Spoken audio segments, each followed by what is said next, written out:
It's 8:30. I'll call the meeting to order with the Pledge of Allegiance. Will you please stand?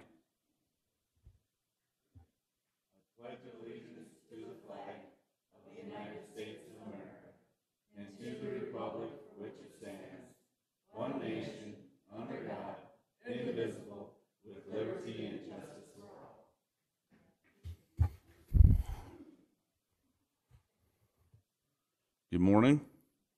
I'd like to wish Jenna a happy 30th birthday.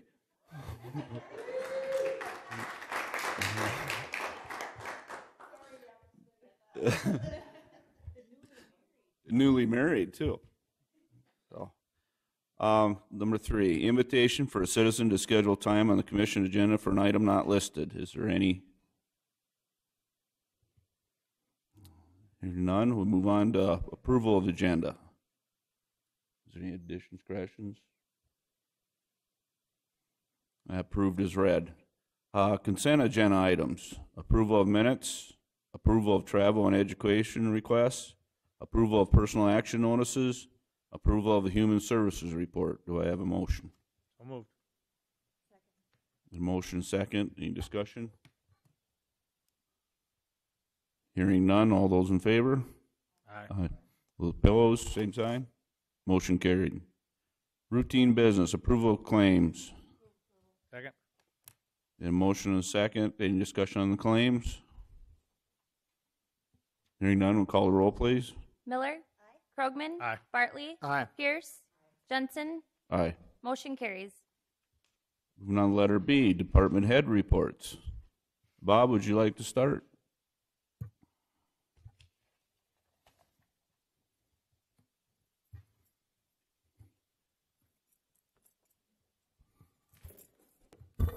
Good morning, ladies and gentlemen. Morning.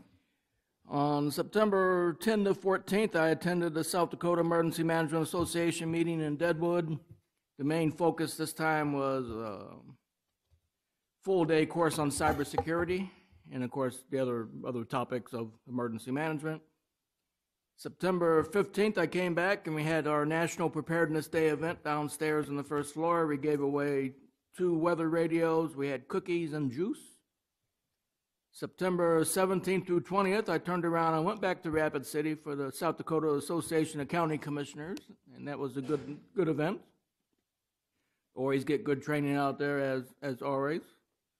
September 25th, yesterday, we had a joint jurisdiction committee meeting, and it was the initial meeting, and at this time, the committee is looking for individuals from two individuals from townships and then 2 at-large members to be elected to be selected by the committee. And the next meeting on that will be later in October, first part of November. Depends on how soon they, I think it's a 3-week window where they're requesting members for the committee. October 3rd, we have a planning commission meeting scheduled. Nothing controversial on this particular meeting. October 4th, I will be heading out to Pierre for a South Dakota Pipeline Association meeting. October 4th through 8th, I'll be on vacation.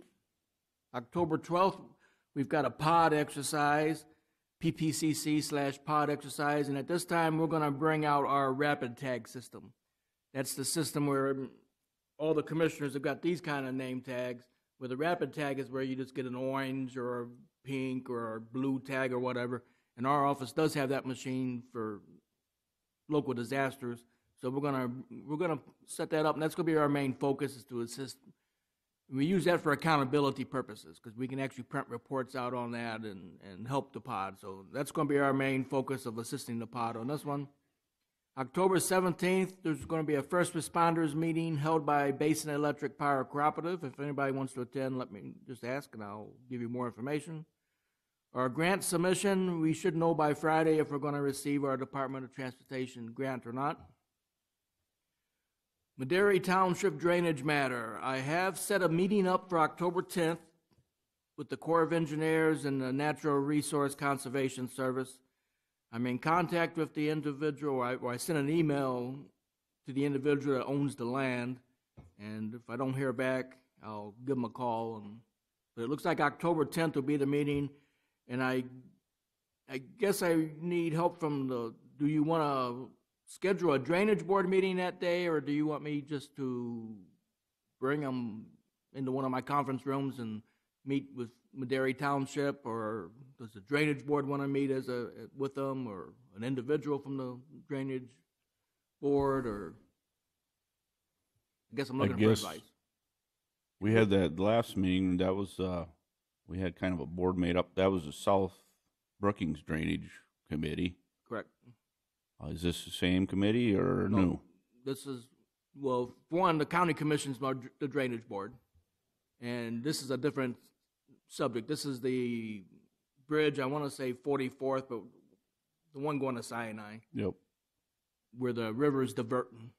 Big Sioux River is diverting to the west versus the east, and Madera Township came and talked to this board 3 or 4 weeks ago, and you directed me to go ahead and set up a meeting. And How does the board feel to have them full board? Did anybody want to I attend? think as many of us as can be there should. I'm looking, since they have to travel in from Pierre, I'm looking like a 1 o'clock meeting, What was that date? October 10th.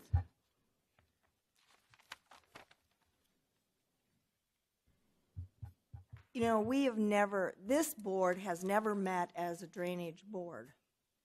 And I think we need to have some input on this. So I think as a body, we need to be there if we possibly can. I agree. I agree. So we're advertising it as a drainage board meeting, and the location and all that, I'll get back to you on. And I'll work with commission and director and Okay.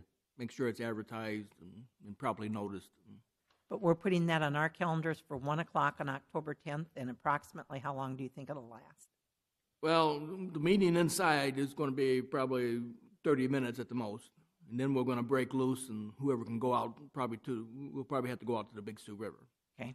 And that's flexible right now. I mean, the meeting might end up being at the Big Sioux River. It just depends on Okay.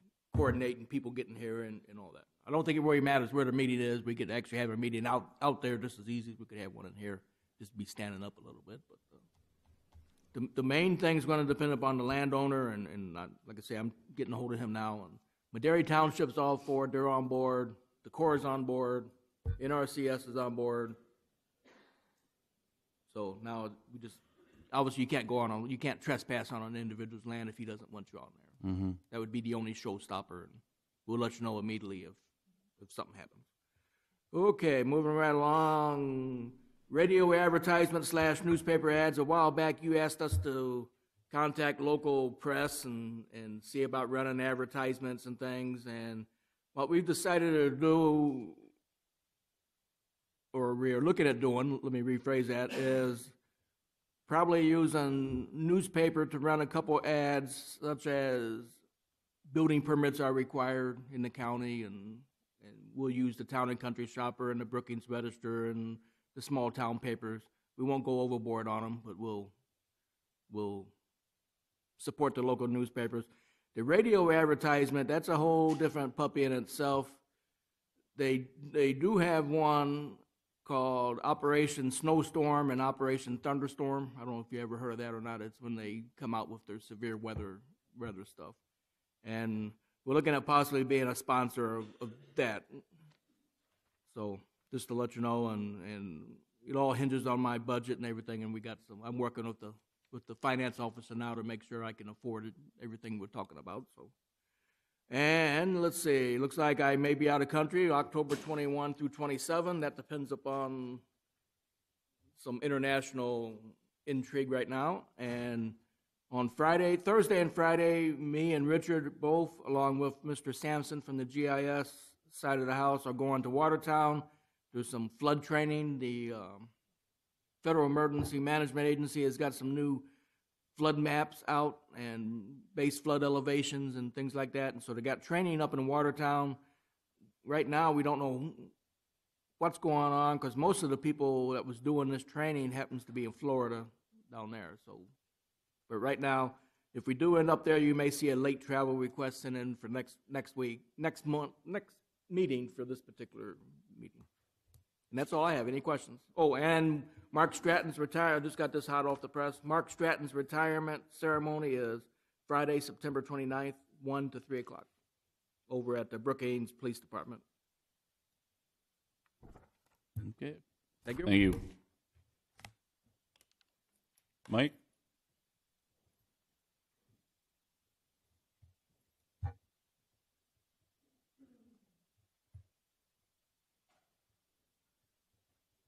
Good morning. I don't have a lot to report. I have been at training, and then I did take a couple days of vacation off. So even with that and not being here at the last meeting, our phone-in numbers are staying pretty consistent, and I started adding them all up and gave up at about 150 for that period of time. The calls out were down some, but I think that's because I wasn't here making calls. Other than that, the veterans numbers of veterans coming in seem to be picking up, which is really good, and we're getting a lot of benefits going that direction. The welfare numbers I anticipate will be going up here in the near future now that summer is over and we're starting to look at the fall. I did attend the Salvation Army meeting, and I also did go up on campus and take part in the Veterans Resource Center there to assist veterans either in filing claims or letting them know about some of the things that are available to them here. I guess a special note I'd like to thank is Commissioner Krogman for suggesting I get on the Red Cross, or I'm sorry, the Salvation Army Board. It's been a great improvement, and it has given me a lot of information as to what's out there in the community, so I'd like to thank you.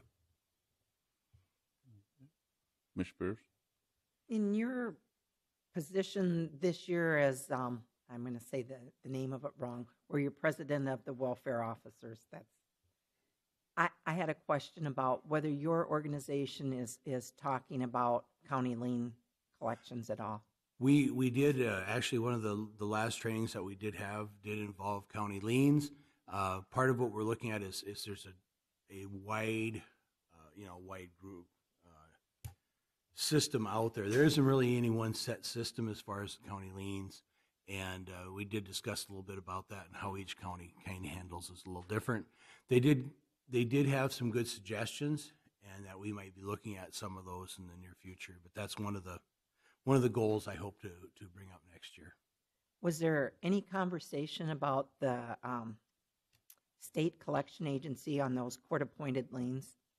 There was some conversation, but most of it was confusion. I think there was a lot of conversation about confusion with that. Okay, thank you. Misty?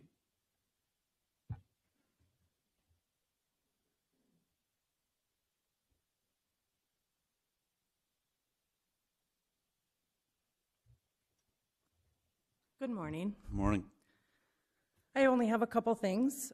September 14th was our annual weed tour. Went pretty well. Pretty interesting meeting. Nothing real new came out of that. Otherwise, the other thing, we had a water pump and a small engine just die on us. We need to replace it. It's going to cost just under $1,000 to replace that. I took it down to CNR down in Sioux Falls. They say the water pump is so old, the engine's so old, it's just better to replace it rather than pieces parted. So I'm pretty sure it's in my budget to be able to purchase that towards the end of the season here when we're all done spraying and all the bills are paid, the higher bills for the chemical. So I'd like your permission to be able to get that ordered and get it replaced so we can be ready for the spring next year. Otherwise, I think you got the go ahead. that's all I have. Okay. Thanks. Thank you.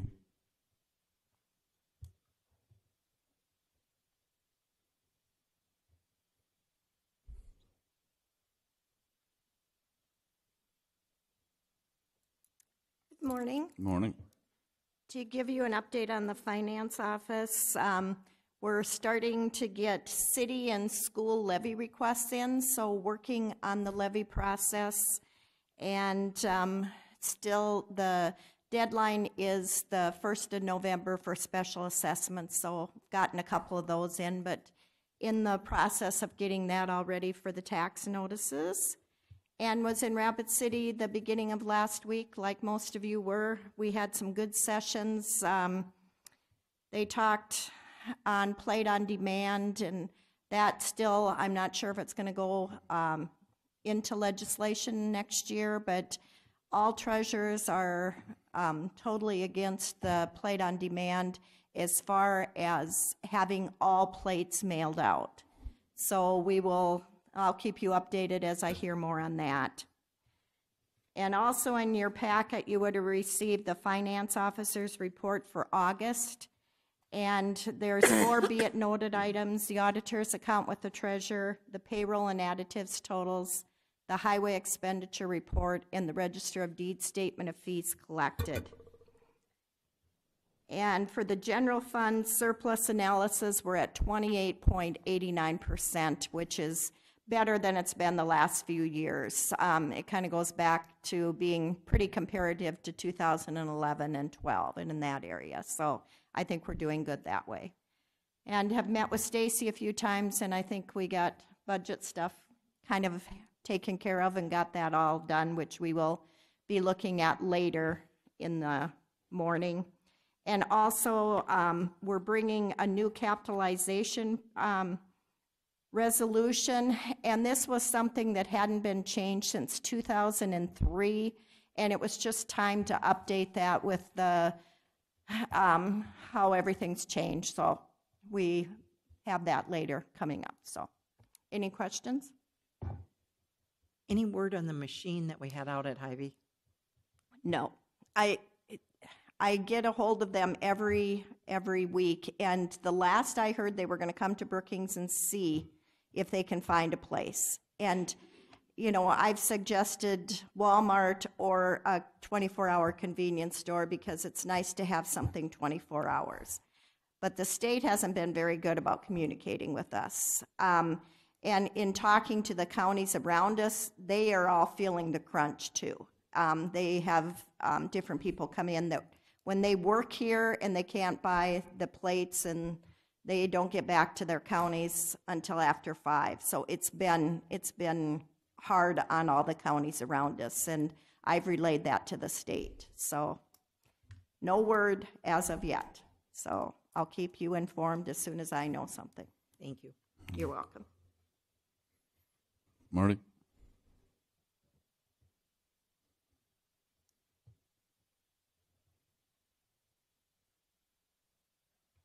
I don't have a lot to report. My office continues to stay busy thanks to the state's attorney's office. The only thing I'm just going to mention, Mike talked about Salvation Army, and I'm on the board also, is that coming in October, and I forgot the date right off the top of my head, we have what we call Share the Warmth. And one of the things we're lacking is adult jackets. So if you guys get in your closet and find any adult jackets, bring them. I don't know if I can, Stacy, would it be okay? I would like to put a box up in your office if anybody has jackets. You know, we always use kids jackets too, but adult jackets is something that we lack. So if you happen to find one in your closet or something, bring it in. So that's unless you have some questions. Thanks. You.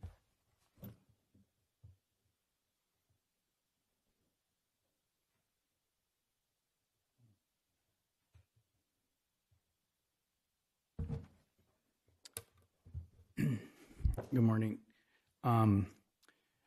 Just a few little things.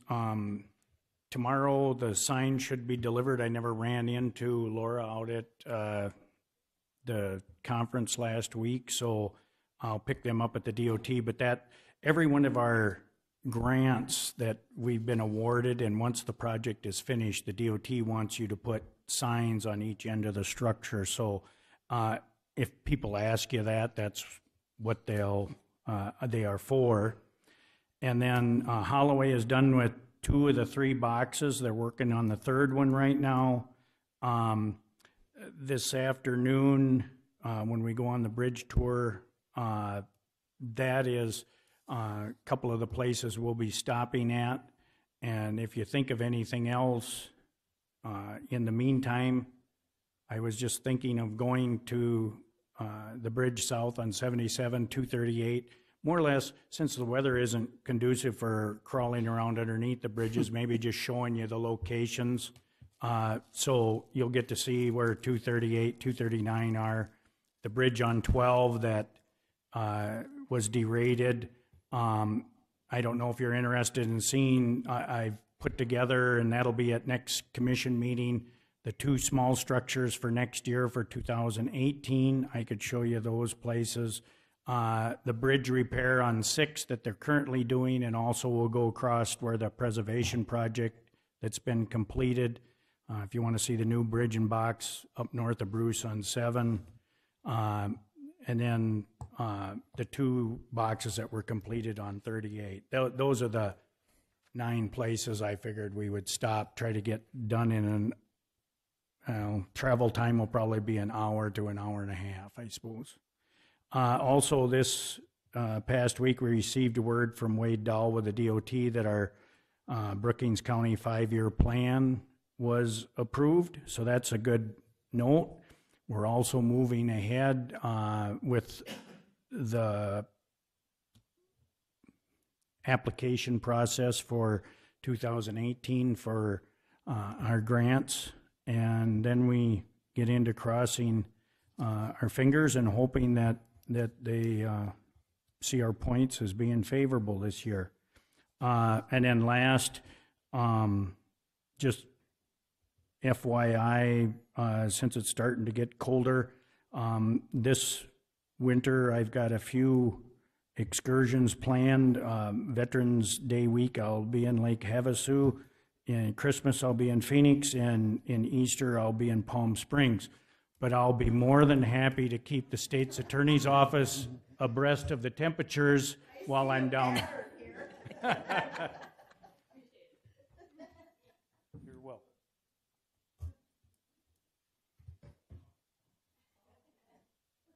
I don't know if anybody had any questions for Dick or.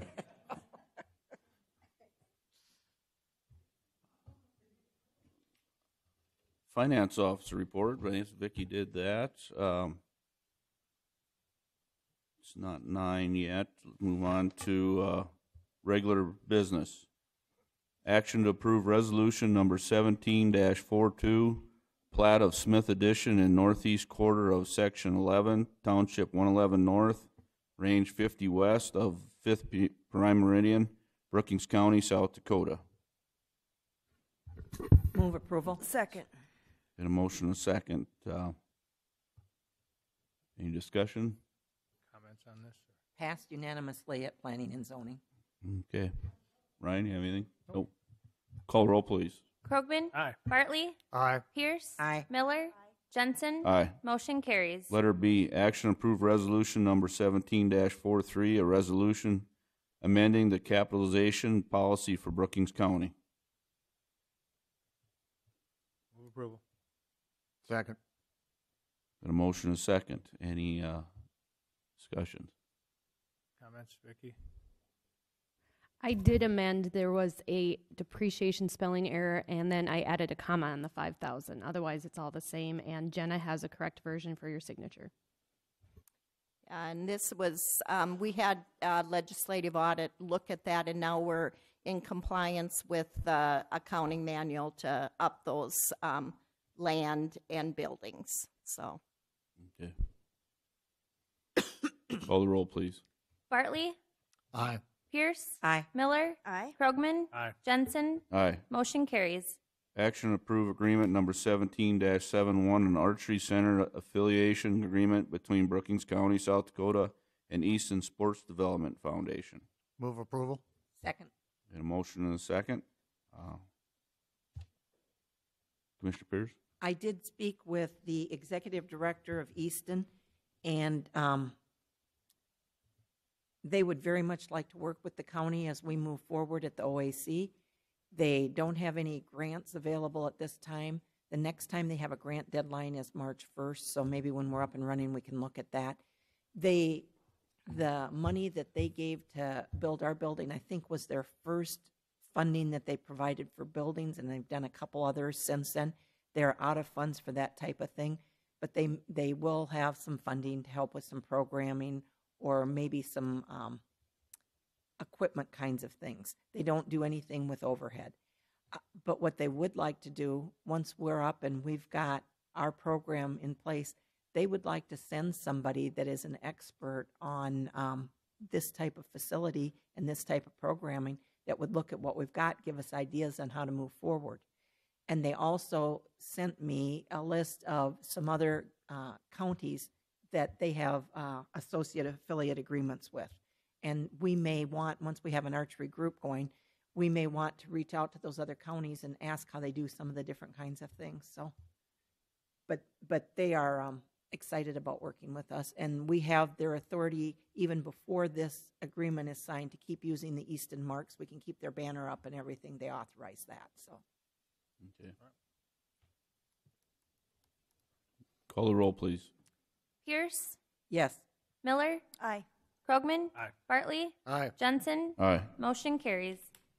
Letter D, action to approve agreement number 17-72, a scheduled service agreement with Train for the Brookings County Outdoor Adventure Center. Move approval? Second. Any discussion on this? Stacy, you got some? Train has the HVAC equipment out at the OAC. So this would be a 3-year contract with them for maintenance of that system there. It's about just shy of $9,000 per year, but then there's a one-time 3% discount too if we pay that first year in full, which we typically do on these. We don't set up monthly payments. We just pay the annual payment for something like this, typically what we do with other service agreements. I would recommend approving this to start on some of those maintenance items that need looking at immediately out there. And they've been very helpful in working with us already. So, And just FYI, we had a meeting, Commissioner Miller and myself had a meeting yesterday with Game Fish and Parks. And the grant that the OEC had for them that would go 75% of costs incurred on the range, which this system is primarily for, is basically in effect. So we have potential to send 75% of this to them to get reimbursed. So we haven't, got the approval. We haven't set there, but he said send it to them. It's right in the wheelhouse of what the expenses are for that range and keeping the public hours. So I think we should pay that first one up front the first year, get the 3%, and then we can submit that there. Because I asked him, I said, is that still available right now? And he says, as far as we're concerned, yes. So I'll be getting in touch with that person at GF&P that administers that grant, and we'll see if we can submit and get 75% reimbursement back for it too. So just kind of an FYI from yesterday. They would handle all the heating and cooling in the facility then. That Train would.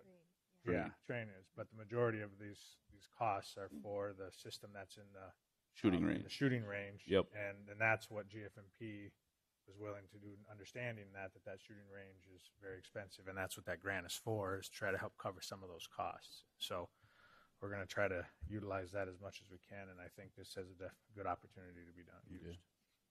So, Right. Call the roll, please. Miller, Aye. Krogman, Aye. Bartley, Aye. Pierce, Aye. Jensen, Aye. motion carries. Going back, scheduled agenda item at 9 o'clock.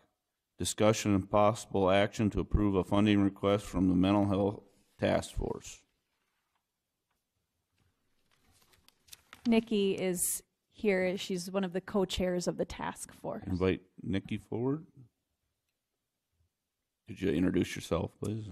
Hi, my name is Nikki Eining. I'm the co-chair with the Mental Health Task Force for the city and the county and the school board. Thanks for having me this morning. What you have in your packet there is the proposal for funding that we're requesting to contract with 211 for a comprehensive mental health county guide. What that would include is all mental health, behavioral health services in the entire county. The request is for half of the funding needed for the 2-year contract. As you can see, $1,850 is for year 1, $1,350 is for year 2, so half of that would be $925 for year 1 and $675 for year 2. I'm sure a lot of you have heard we've asked the city for that funding as well, so splitting that cost due to it being a city and county and school board task force. Okay. Any questions from the board? You talk about number 5 on that. The task force will continue to collaborate to find this project a home. Expound on that for me, please. Yep. So with the task force, one of the objectives the task force has been set with from the city and the county and the school board is to identify all current local resources. We felt this comprehensive county guide was a really good way to do that. Another objective is to create a comprehensive needs assessment, and one of the first components of that is really spreading the word of what's available locally. We know that would not stop after year 2. We want that to continue to be able to be accessed. So we're currently looking at ways to collaborate possibly with another entity to take on that responsibility, but we wanted to start this right away because for us to have a really successful comprehensive needs assessment, we wanted to get the information out of what's available locally now for that to be a pretty accurate needs assessment. Mr. Chairman, just as a point of information, the City Council has approved paying for the whole cost, and then as an aside, we requested that we pick up half the cost as a good faith effort to support the task force. And I think it's appropriate. We do have several things that we work with on the city side and the county side with joint committees of some sort. One was yesterday with the task force or the committee for joint jurisdiction. We'll have some expenses with some advertising and so forth, and we've agreed that we'd split those expenses. So this isn't a large expense. I urge that we go ahead and approve this. And I would just say that I really appreciate the fact that this committee that we were involved in getting set up is doing a kind of a 2-point looking down the road and what it is that we need and actually taking some steps right now. This is the second thing I think we've had come from them to actually start taking some action at this time, and I really like that and commend Commissioner Bartley and Nikki for working on this project, and I would move approval. Do we need a motion? A second. We got a motion and a second to approve the funding for the mental health task force. Hearing no more discussion, call the roll, please. Krogman? Aye. Bartley? Aye. Pierce? Aye. Miller? Aye. Jensen? Aye. Motion carries. Thank you. Thank you. Nikki.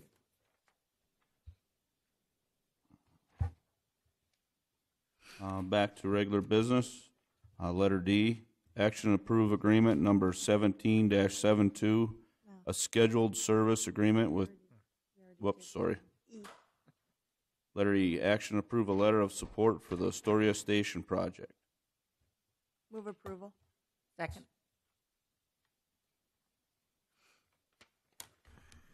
I guess, as I read through this, they wanted an individual to attend one of the meetings. I did get a letter. I guess I'd be willing to go. And Commissioners Pierce and Bartley attended the open house up in Astoria a couple of weeks ago and visited with him. And so that's what prompted this request. And we did something similar when the Basin Electric plant was coming online here in the county as well. Mr. Chairman, what they normally do is set up a local review committee, and it'll have a circumference of distance around the plant that has to be reviewed for its impact of the plant based on housing, workforce, school districts, taxation, and all those types of things. So they generally request people from that area who are affected by the plant to appoint a representative, and it's usually somebody. I was on the committee for Basin Electric's plant out here simply because the jurisdiction touched Brookings, so Brookings had 2 representatives, myself and one from the school board. And the committee basically hires somebody to do an environmental impact study, not to the degree the federal government's looking for, but one that's more of a local review study than it is impact for environment. And I served on that committee with the then Commissioner Dennis Falcon from the County Commission. I was the city's representative. So this one, I don't know exactly how they're going to set up the local review committee, but they do have to have one. They do have to hire an engineer to do that study. So either I don't know that this is a request for that person to be involved, or if this is just a request to come to the meeting where they'll decide the composition of the local review committee. But it's fine that Larry goes. I don't have an issue. They had there was a representative from Dual County, Dual Brook School Board, like you said, some township. There was a list. I can't find the letter right now, but that's maybe just the beginning of the local review committee. Then that's very much the process. Yep. So if everybody's okay, it's October 11th is the meeting, so 5 o'clock up at, I'll find the letter and bring it back. So, letter F, action to authorize a petty cash amount for the Brookings count. We need a roll call on that. We need on that? Okay. We have a motion, or? Yep, I have a motion in a second. Call the roll, please. Bartley? Aye. Pierce? Aye. Miller? Aye. Krogman? Aye. Jensen? Aye. Motion carries. Letter F, action to authorize a petty cash account for the Brookings County Outdoor Adventure Center in the amount of $200. Move approval? Second. Any motion in a second? Any discussion on this? Just basically for the front desk, or To be able to make change? Make change. Okay. And Call- that's in light of the fact that we can't do credit cards yet. So they have to pay with check or cash. Okay. Call the roll, please.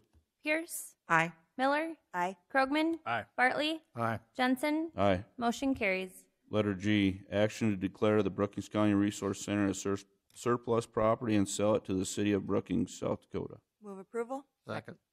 A motion and a second. Further discussion? Call the roll, please. Miller? Aye. Krogman? Aye. Bartley? Aye. Pierce? Aye. Jensen? Aye. Motion carries. Letter H, action to authorize the finance office to publish a notice of supplemental budget. Move approval? Second. Need a motion and a second. Call the roll, please. Krogman? Aye. Bartley? Aye. Pierce? Aye. Miller? Aye. Jensen? Aye. Motion carries. Letter I, action on sick leave bank request number 17-01. Move approval. Second. Any background on this, Steve? There's the report in your packet. Let me find it here. These requests don't come very often. I think it's been several years since we've got them, but the county has a sick leave bank where employees who have earned all of, I guess it doesn't matter. If employees want to donate to the sick bank, they can, no matter how much they have themselves. And over the years, we've established some hours in a sick leave bank, and there's a process that employees can use to request hours from that bank if they don't have sick leave hours built up and have a medical emergency come up where they would need those. We did change the policy when the policy manual was adopted this past year to limit the number of requests. You can only request one time from the sick leave bank with your within your tenure with the county, so that people aren't coming time after time requesting leave from the sick bank. So this is now just a one-time option for employees to make a request of this bank.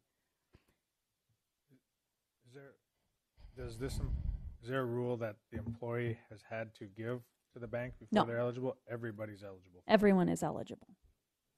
But they have to deplete their sick leave and their vacation before they can use? Yes. And so, is this an after the fact that they've incurred or before? Or This request is before. Okay. Yep, this is prior to. Prior to exhausting all of their sick days, or? Yes, I believe so. So they've already exhausted everything, and so now they're asking for the 80 days because of that. I don't know that they have yet, but they will before these sick leave bank hours would kick in. Is the request for the full up to the maximum of 80 hours? Yes. Okay. If they don't use those 80, do they go back? They would go back to the sick bank. Right. Yeah. The sick leave bank.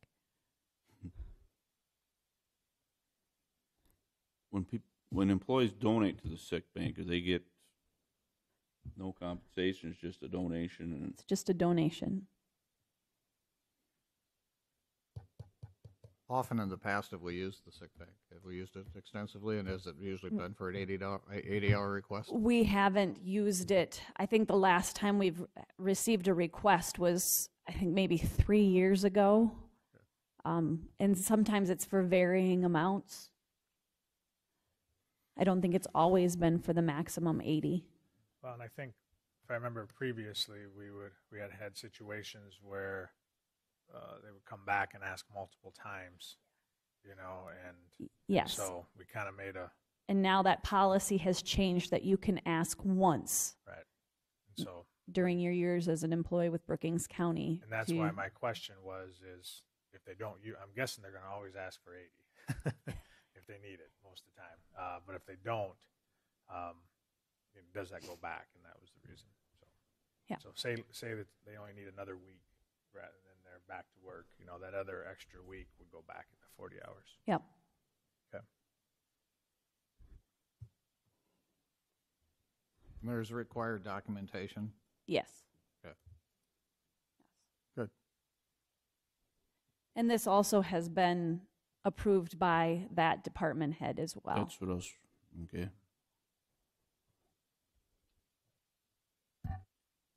Further discussion? Call the roll, please. Bartley? Aye. Pierce? Aye. Miller? Aye. Krogman? Aye. Jensen? Aye. Motion carries. Okay.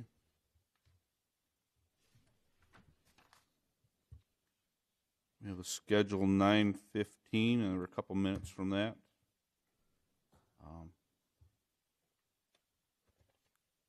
Like take a 2-minute break or keep moving on? Keep moving on. Moving on.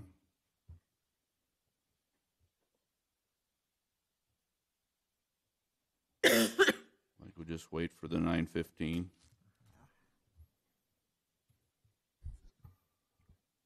Another minute.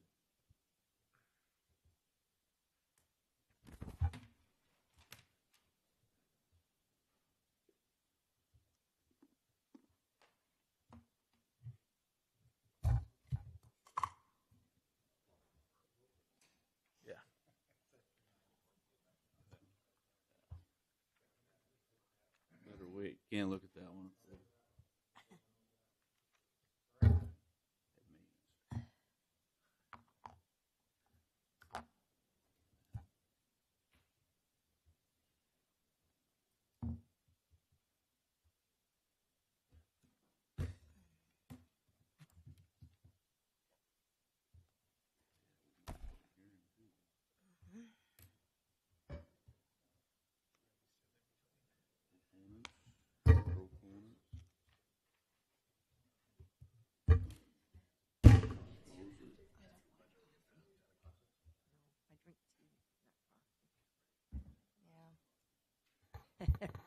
Okay, it's 9:15.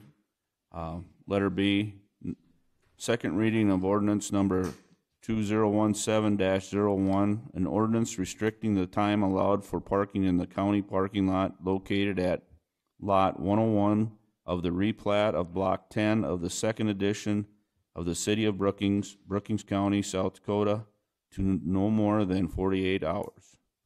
I'd like to open up a public hearing and ask for any opponents.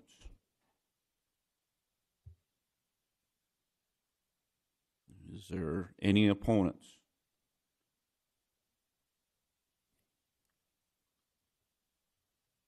I'd like to ask now, is there any proponents? Speak in favor. Any proponents?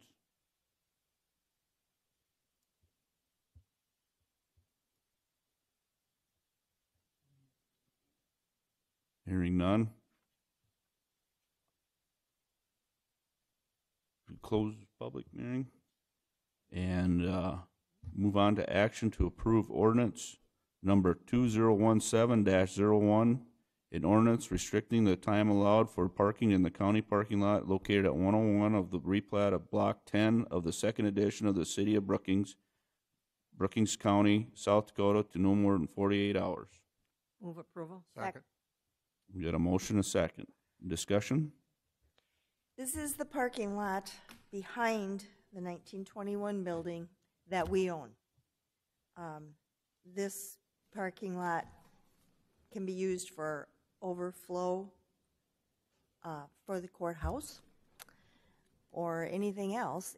I think it was not a real known fact that the county owned that, and contractors were parking trailers in there and numerous different things. So the purpose of this was to eliminate that type of thing and make room for those who really needed to park in there on a daily basis.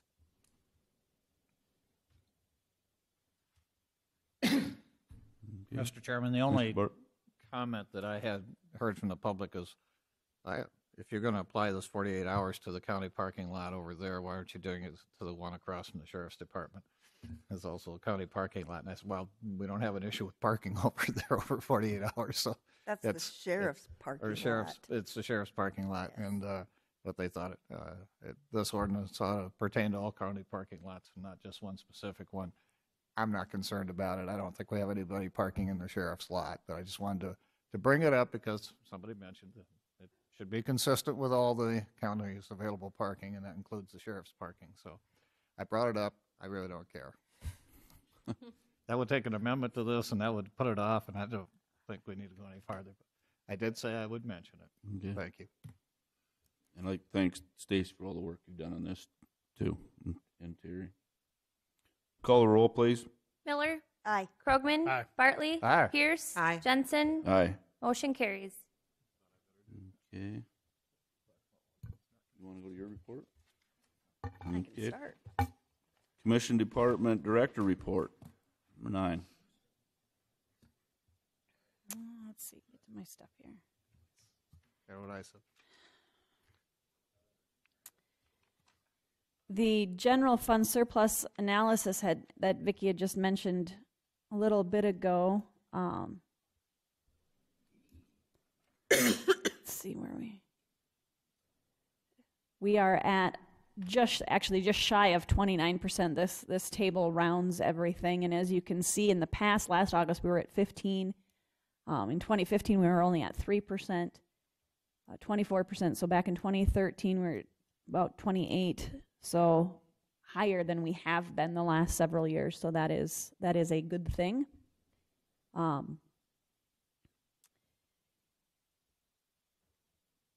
There are some, as we transition with the OAC and things continue to move forward with that facility, I think we're visiting with Commissioners Krogman and Miller about some of the expenses that we're looking at needing to incur yet in 2017. I think they're just looking for a consensus from the board at this point to say, yes, we need to spend some money out there to get some maintenance issues resolved and do some other things.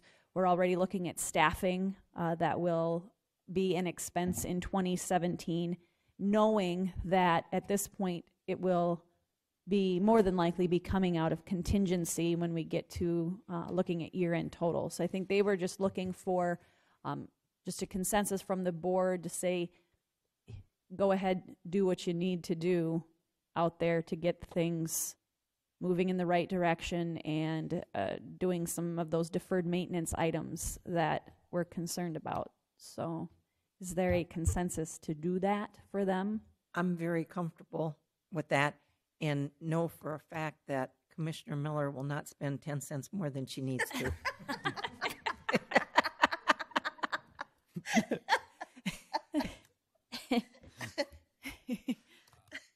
Well, I concur with that. Maybe what we really should consider is we put some sort of a ceiling or a cap on their authority. Maybe it's $10,000. If it's an item that is over 10,000, that it needs to come back to us. What's the legal where we have to bid something? Is it 10,000? 50,000. 50. 25. So if we said equipment. any one single item that was exceeded 10,000 needs to come back to the commission. Anything can under do that. that, they have authority to spend. I'm comfortable with that if they are, but I think some sort of a limit should be established so we don't have any issues with the public saying, hey, wait a minute, 2 people are spending all your money. Aren't you in control of that? So I'd like to just put the cap on it at 10,000 if that's all right with Ryan and Stephanie. Yeah. Okay. Then I think we've got some control after that.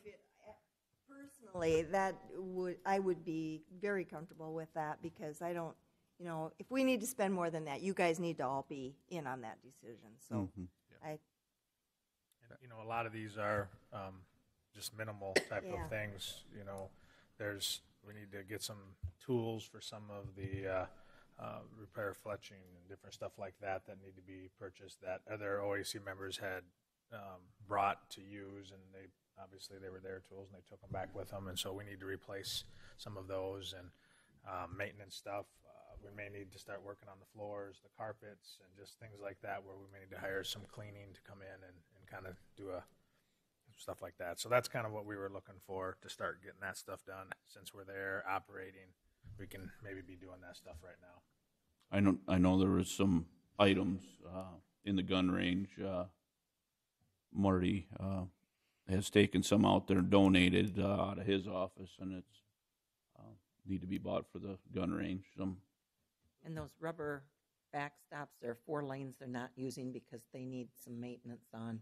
And it'll be way below that limit that we just set. But before 4-H shooting can start using lanes, we have to fix that. So we're gonna start on that, and we'll see what the bids are, how they come out of there with, and we can certainly run that stuff by you on one of our reports too. Okay. But that is definitely stuff that we want to start as soon as possible moving forward. I guess my question then is, our instruction to our employee that's working out there is going to ask, how do I bill? Who do they send the bills to, and how do I pay this? What do we need to instruct him with? What we have done for all of the billing for the facility in general, all of the utilities, anything of that nature, phone, the bills are all coming back to the commission office right now. Okay. Then we can sort through those and get those paid. And then, if you want them to eventually go to the OAC building, we can do that. I think eventually once maybe that advisory committee is up and running and let them decide where they want. Otherwise, we will bring the bills and we can, combine get those all put together to present to the advisory board. So that's how I would direct him at this point, if there are, at least until probably the end of the year for sure. And then once we get a position filled out there and the advisory board in place, then we may want to look at doing things differently. But for now, I think we should just have the bills come to my office so we can get them and make sure that they're getting paid.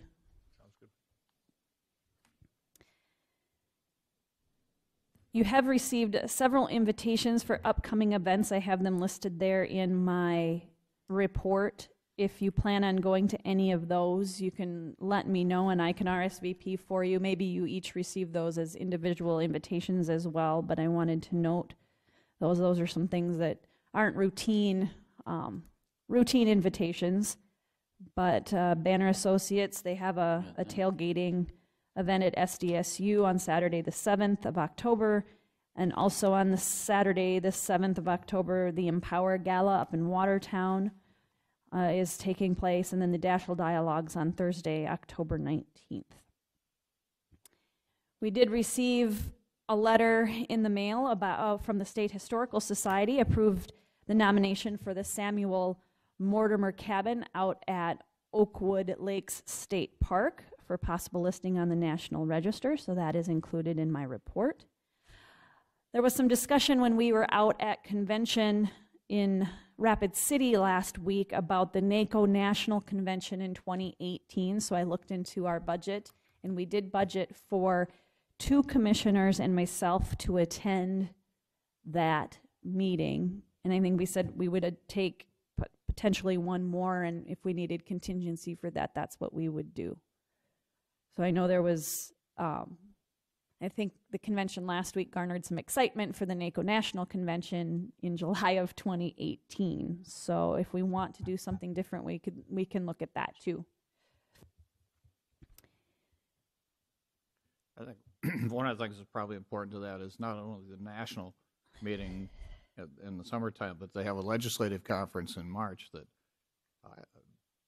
talks about funding for counties and fundings for block grants and everything else, and that the legislative process is very important to us, and that might be an important conference to send somebody to. Also, it'd be the legislative conference for NACO, in addition to the national overall conference.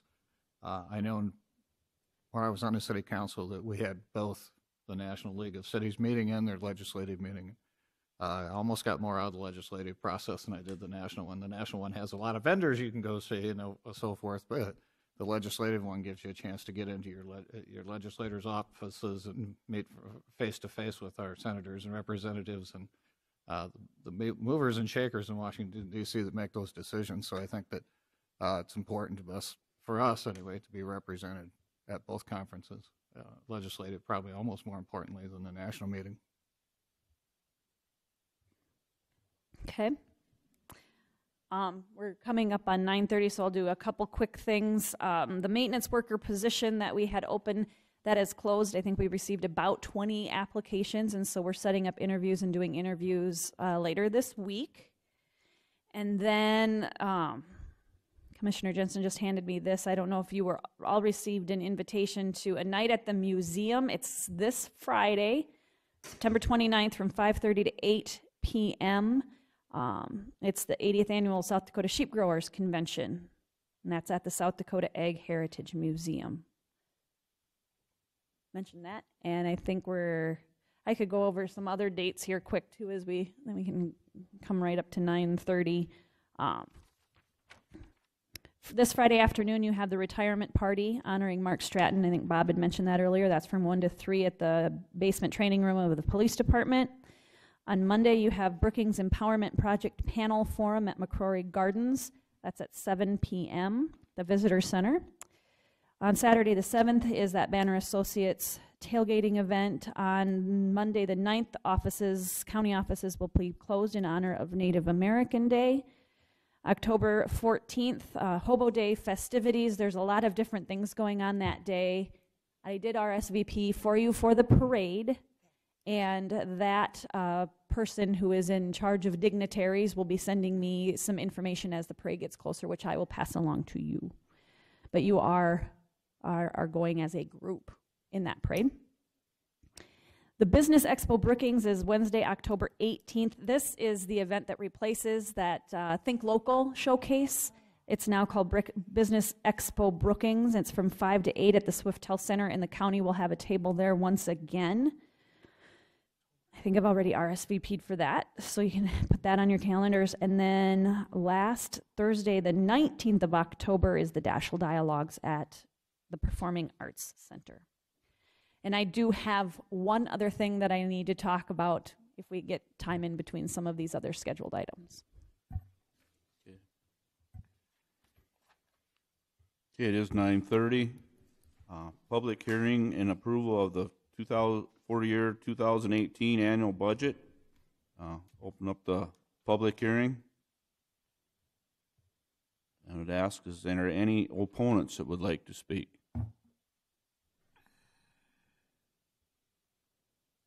Is there any opponents that would like to speak? Hearing none. Proponents? Any proponents?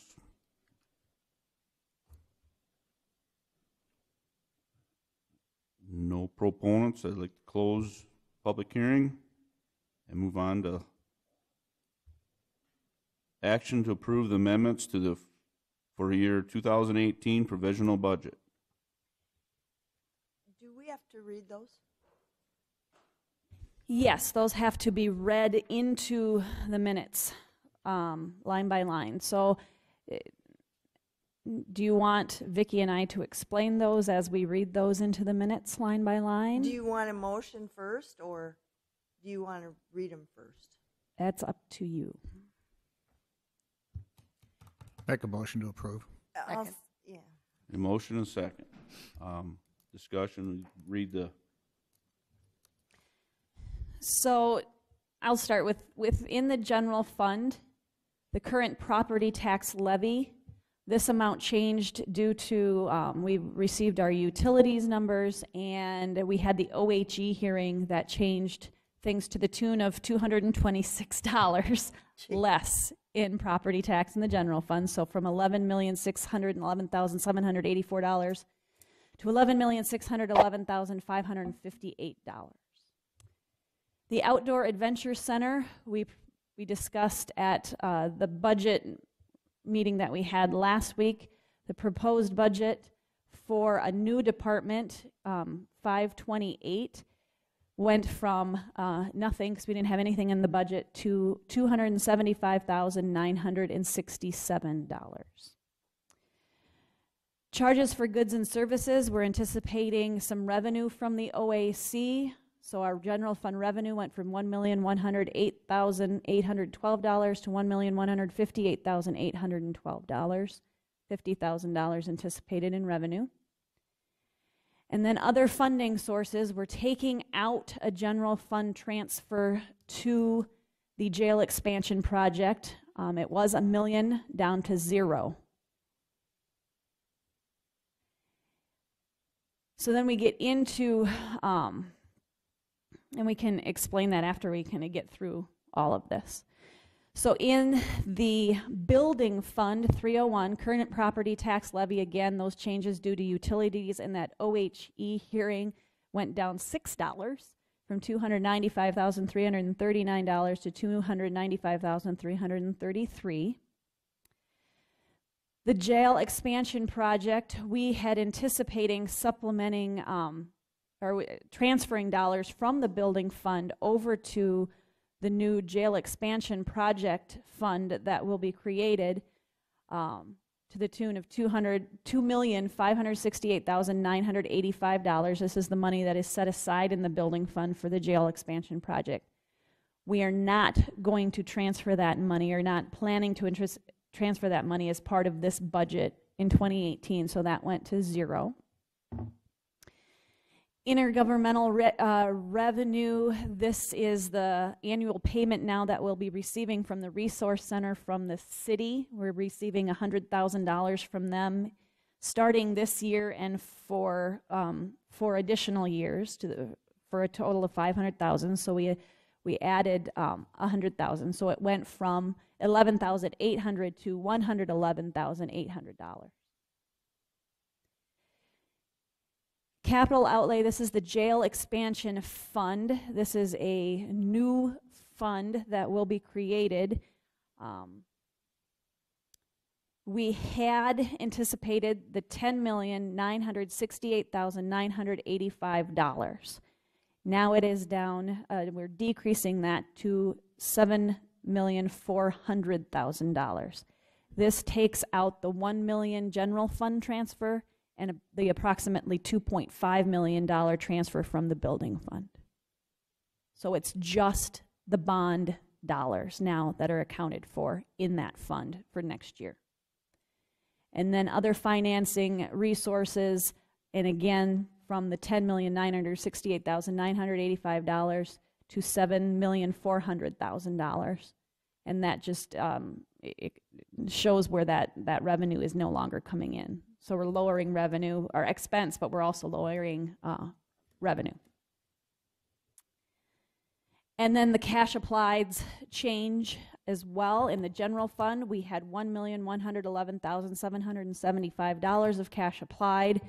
On the provisional budget, that went down to $352,493. And again, that change was taking that $1 million transfer out to the jail expansion project fund.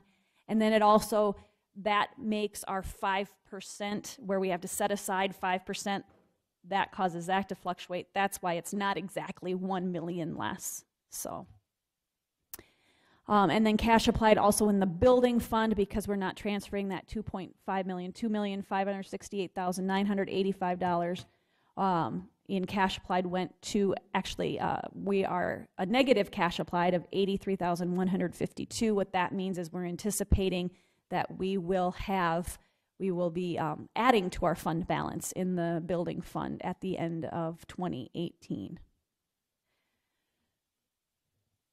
So, go back to my notes on.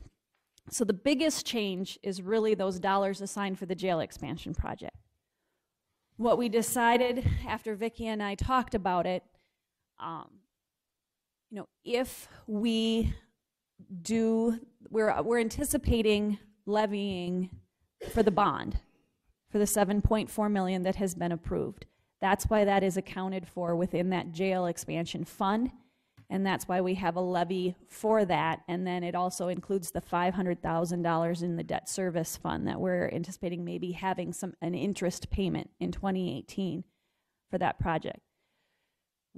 So that's what it accounts for in 2018 now for the jail fund, just the bond dollars in that fund. We decided to hold off on waiting to transfer funds from both the building fund 301, that 2.5 million, and the 1 million from general fund, because if we don't end up needing it, and we have to spend the bond dollars first, the 7.4 million first anyway, if this project were to move forward in 2018. So then we're not transferring, saying we're transferring money, because once it comes out of general fund and goes over to the 304 fund, there it is. It's out of general fund, and it's out of there forever. We can't get it back into general fund. It would potentially roll back into 301, but still it's no longer in general fund. And we just decided to leave it in the 301 fund, the 2.5 million in 301 for now.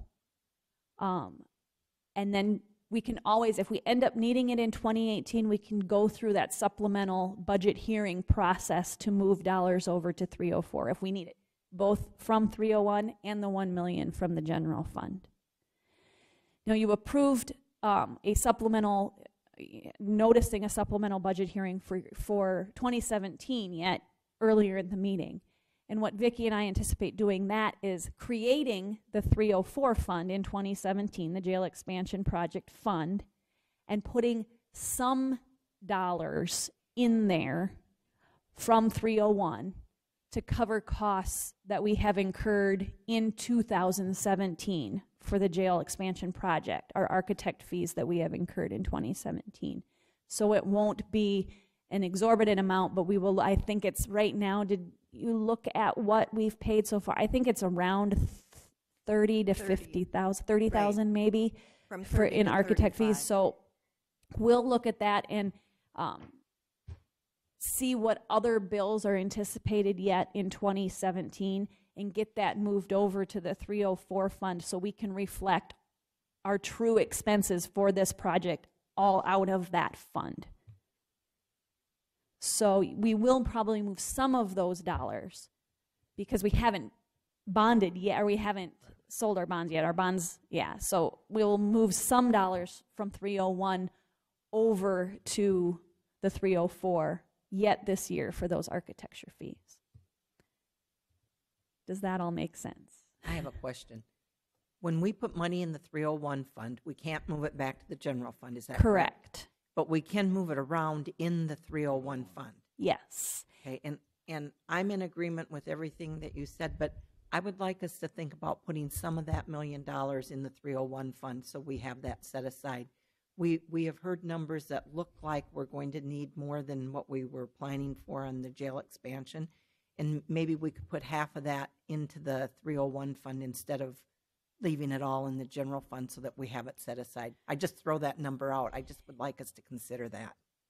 And the amount that has now, that estimate has gone up, and that our original estimate did include the 1 million from general fund already. Right. So we're going to, I mean, if that estimate is correct and we move forward in that direction with the estimate they've given, we're going to need additional dollars. Now, that being said, we can look at the end of the year. Our surplus is pretty good at this point. Right. I think we look at the end of the year and see if there's some additional designations that we can make within the general fund for that project, potentially, but I think we need to wait until closer to the end of the year to see where we're at for that. But I would caution against moving it out of general fund just yet. I think you can designate it within the general fund. That is fine. I would caution you on moving it out of general fund, because once you move it, you can't move it back to general fund. And at any time, it's it's a lot easier to move it when you need it than to all of a sudden realize, oh, we didn't need it, and now it's in 301 forever until it's spent. So in general fund right now, we do not have it designated, but you could. We do have 1 million designated, and it would remain designated in the general fund. It's just that with this budget does not anticipate moving it, transferring it over to 304 in 2018. If we need it, when we need it, we can do it then. And that would be to 301, because we're going to kind of park it in 301 until we need it in 304. Right. And you can move it to either. You could move it, if you know you're going to spend it, I would suggest move it directly to the 304 fund. And then if you don't end up spending it, the 304 will eventually, once that project is done and closed out and we don't need that fund any longer, those dollars will roll back into 301.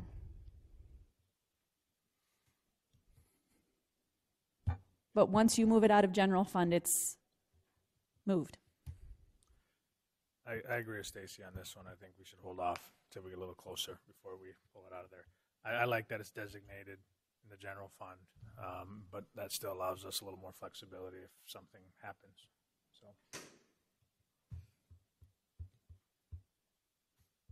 Okay.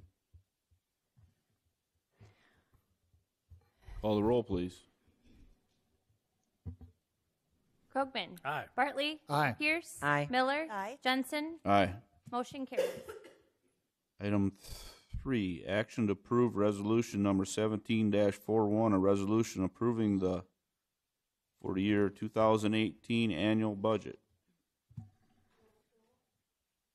Second. We had a motion and a second. Call the roll, please. Bartley. Aye. Pierce. Miller. Aye. Krogman. Aye. Jensen. Aye. Motion carries. Okay. Mr. Chairman, if I may, I'd really like to thank Stacy and Vic and the staff for their hard work on this budget. It's not an easy task, and I certainly appreciate all the answers you've had for our questions. That's always appreciated, and you guys understand it very well, but we always have questions, and you're gracious enough to answer those for us and in a fashion we can understand. So thank you for all the work on the budget. 10-minute recess. Do you want me to go over the last thing in my report quickly? I forgot about that. As I had been continuing my conversations with Tim Dwyer with the SDSU Foundation, and they're still interested in getting our bonding authority. And I would caution against giving it in 2018, because I think we will anticipate bonding in 2018 for our 7.4.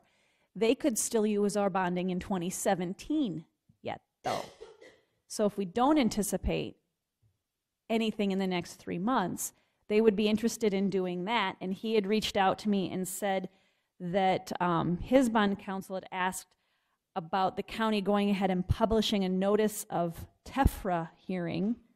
For them, that's a required 14 days notice. This would not obligate the county to issue the bonds on behalf of the foundation, but it would get that notice requirement out of the way. If you end up issuing bonds in 2017, then they would look at doing it in 2018.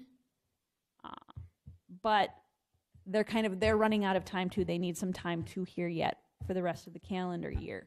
So what the foundation would pay or reimburse the county for any publishing costs that we incur, so we wouldn't be out anything there as far as that goes.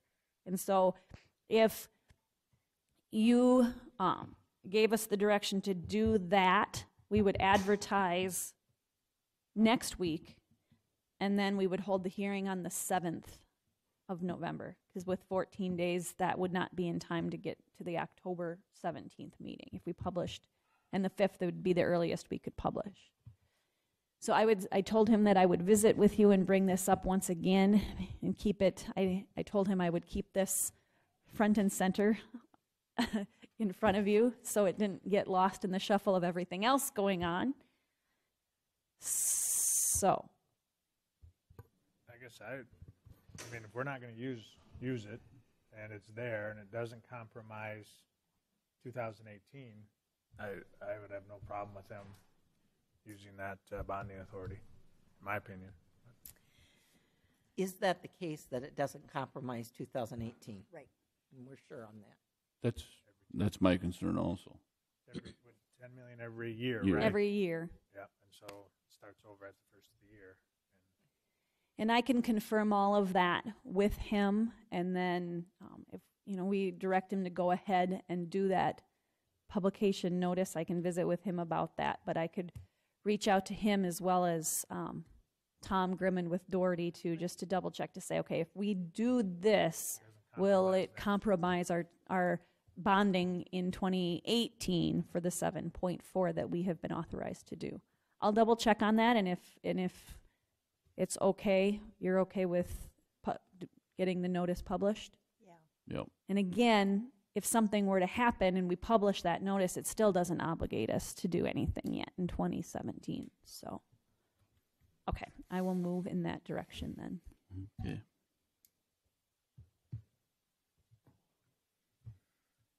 I guess now we can do a recess for 10 minutes.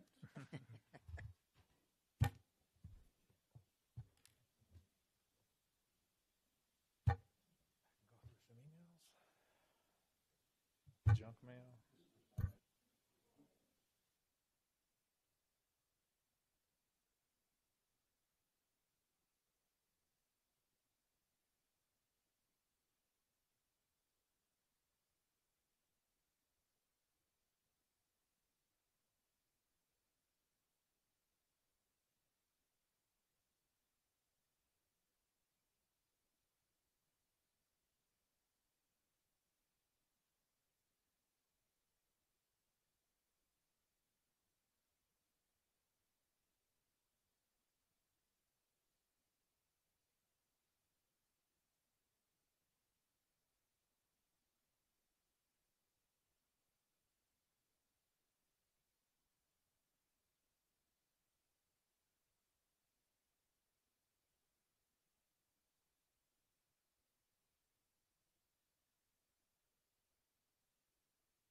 It's up to me. No, I'm gonna let him give his.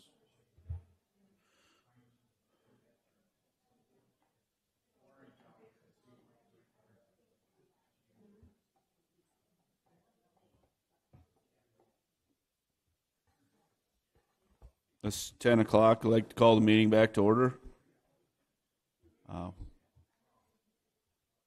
Letter D, action on the location of the proposed jail expansion. We have a BKV group here to give us an update on information provided. Bruce, invite you forward.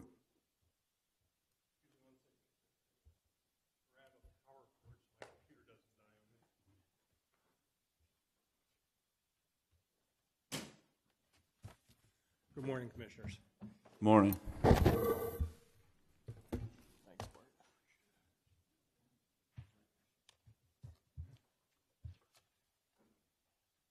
Well, this is a follow-up, as you all know, to the September 11th Town Hall meeting. As you all know, back some time ago, the Board of Adjustment denied a request for a zero lot line. From that, the detention committee and BKV group worked together to look at other options, other solutions to how things might proceed with the planning for the detention center, on-site versus an off-site option, as well as some other questions that came up. We then had the town hall meeting to make sure that we were getting all the comments and the opinions back from the community, and we were trying to address this kind of holistically across the board. The information on the presentation today is really a general review of a lot of the information that the commission had previously seen.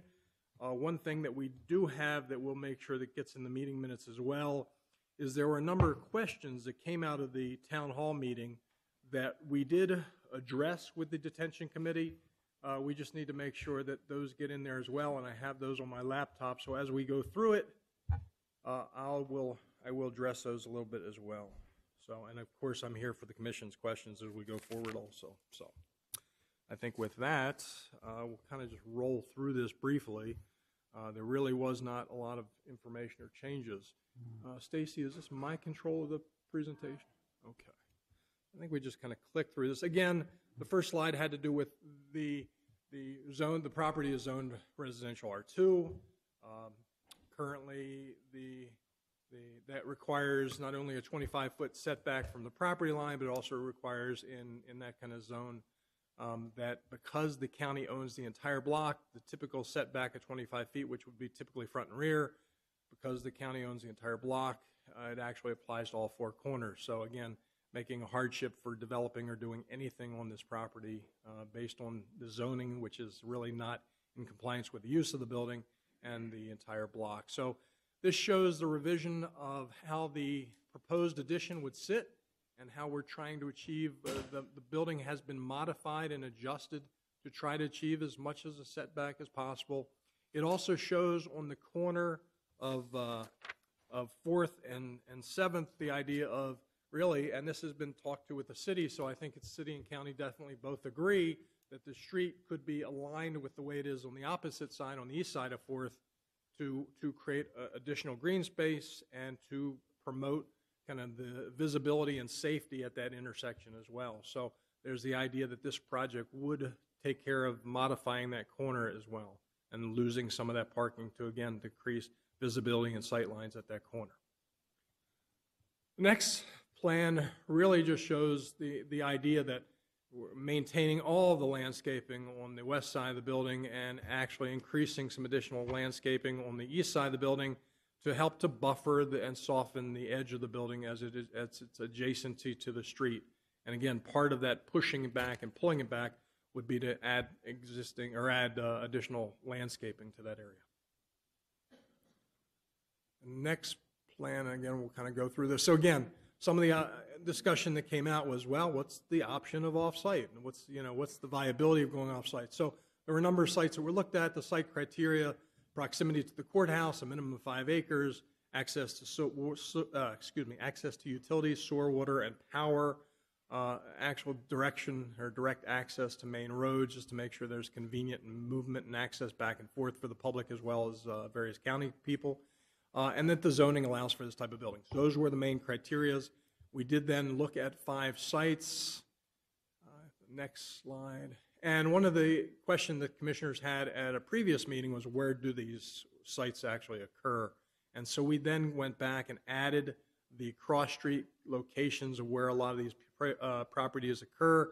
And the options, I think it was 1, 2, and 3, really the water and the sewer were close enough to those properties that it wouldn't be any impact to the projected project cost. It was options 4 and 5 where you were dealing with water and sewer that was either undersized or so far away from the property that was going to have a substantial impact to bring those utilities to the site. So again, none of the sites were selected. All this was doing was saying, are there available sites, which we found there are, and there are probably a lot more also. There could be others that are available out there as well. And it all relies on sewer and water accessibility and size of property. So these were some that were shown. Out of the 5, 3 of them were viable without really a major cost impact to the project. The next series of slides really was just renderings, and we'll just kind of clip through these that, showed the existing landscape on the west side, and how roughly the new building would look. And again, the whole intent of the design is to aesthetically develop something that complements the courthouse, use similar materials, similar rhythms. A matter of fact, we're doing 2 other historic projects right now around the country, and the historic guidelines from a national standard are really respecting the significant features of the original historic building, but not doing something that's so detracting from it that takes away from it, that tries to compete with the original period of when that building was done. So in this early stage of design, we're trying to show using similar stone, using similar window design, and similar colors of materials to really complement the courthouse without trying to mimic it. And again, this is still early design, but the intent is to try to create something that complements the area. Again, the next elevation, just a west elevation showing how this building would look. As we continue to kind of clip through it, again, looking to the southeast, you can see the thick vegetation. You can see a little bit of the screened-in detention yard off with the basketball hoop there to the side. As you go to the next, it shows really how this building would look, the proposed rendering of that building. It was brought up, there was a question brought up about garage door location. Just to let you know, the intent is in the plan and the elevation, we're rectifying the 2 so that that garage door is not on this west side. It would actually be around the corner, so you wouldn't see it in this elevation. But the plan wasn't refined at this point. Again, the next one showed what you see when you're looking across 7th and 4th. You see if I can get you to pop to the next one. So currently, again, the inmate rec yard, the screened-in area, the trash dumpsters, and all those items that you currently see at 4th and 7th. The other indication then is another next rendering is then shows what this proposed addition would look like in that place. The other thing we mentioned in this is part of that increased scope and increased cost, aside from the detailing of the exterior of the shelf. So again, to get this to blend better, the budget has been modified to allow for the additional stone, the additional detailing, the additional windows that really aren't really required, but to get it to read and to be more kind of a pattern that works better, that feels better scale-wise. The other thing we did too is we're going to plan on redoing the soffits and the trim of the existing detention center, the existing law enforcement center, as well as paint the materials, again, to get that to blend as more of a campus feel. So it doesn't feel like there's different odd parts of architecture. It's really to get it to blend a lot better. The next perspective is just a close-up of that corner. And again, I think there's still some tweaks and refinements that could be made, but this shows, again, that it starts to respect the material and the patterns of the courthouse in a way that create an attractive building that wouldn't detract from the neighborhood. The next one is looking south from the kind of the alleyway or the parking lot to on the church, and then again what they would see with the new building in the future. The cost of the original budget that was put in front of the commission some time ago showed a total project cost of about $10,839,599. With cash reserves, it made for bonding of $7,339,599. With the revised scope, the next one then went ahead and showed, based again on the materiality and a number of things that were happening that were going to increase the cost of the project, it then increased to $12,608,419. Take away the cash reserves, and you're looking at a bonding of a project of $9,108,419. That then was the on-site. We then looked at the off-site option. Now, and in some of the discussion points, the on-site construction cost is higher because of the materialities being used. The off-site would be less expensive per square foot, not overall, but per square foot. To build off-site does require building more space because we are utilizing some of the existing jail. So now we're building more space off-site, and we're still having to do some remodeling of the space that's going to be retained for use for the 24/7 transport, inmate holding, those kinds of things. So the off-site estimate, and we did adjust it, the property purchase cost. We estimated all of the property at roughly $25,000 per acre. That seemed to be a general consensus for, it's a reasonable range that should be somewhat appropriate. We did make a mistake in some of the last information. We accidentally, because we had been talking about 10 acres, so there was a discrepancy was, instead of showing a 5-acre cost for properties, we had been showing a 10-acre cost for properties. So we were showing $250,000 for the purchased property in lieu of the actual for 5 acres of $125,000. So we adjusted that. So again, total project cost for offsite, we're estimating at $14,163,582. Cash reserves, bonding amount then is $10,663,582. We did a modified version of this. We did, this is a new item. The next sheet is something that the commissioners hadn't seen before. We started to talk about, well, what if operational costs, you know, there's various operational costs associated with offsite that we've talked about. There's inmate movement back and forth, there's state's attorney's office, there's probation, there's various individuals that will move back and forth. Where they're on site, the access and convenience of moving to and from the jail is much quicker, much more convenient than an individual having to get in their car, drive their car to some off-site location, get out of their car, get in the facility. Those various operational impacts of that distance.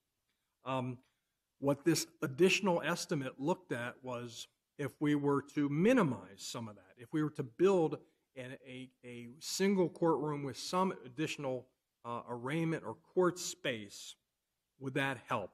And it does help to minimize some of the cost of the operational impact, but not all of it.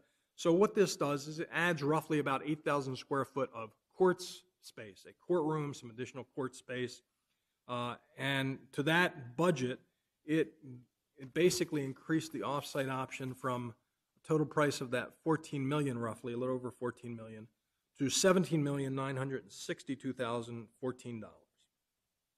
Again, these are preliminary budget estimates. They're not final bid amounts. They're the estimate at this level of development of a project. And then the bond amount for this would be roughly $14,462,014 for this option. Again, it doesn't address all the operations, but it helps to address some of the operational impact.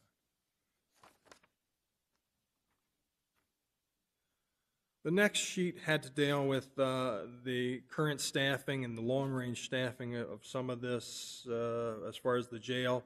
There was a question that came up about, did the operational impact account for the existing site as well? And there is some existing cost as well. So you can see, and I'll go through this a little bit. I don't know if the sheriff or the jail administrator want to adjust any of this either.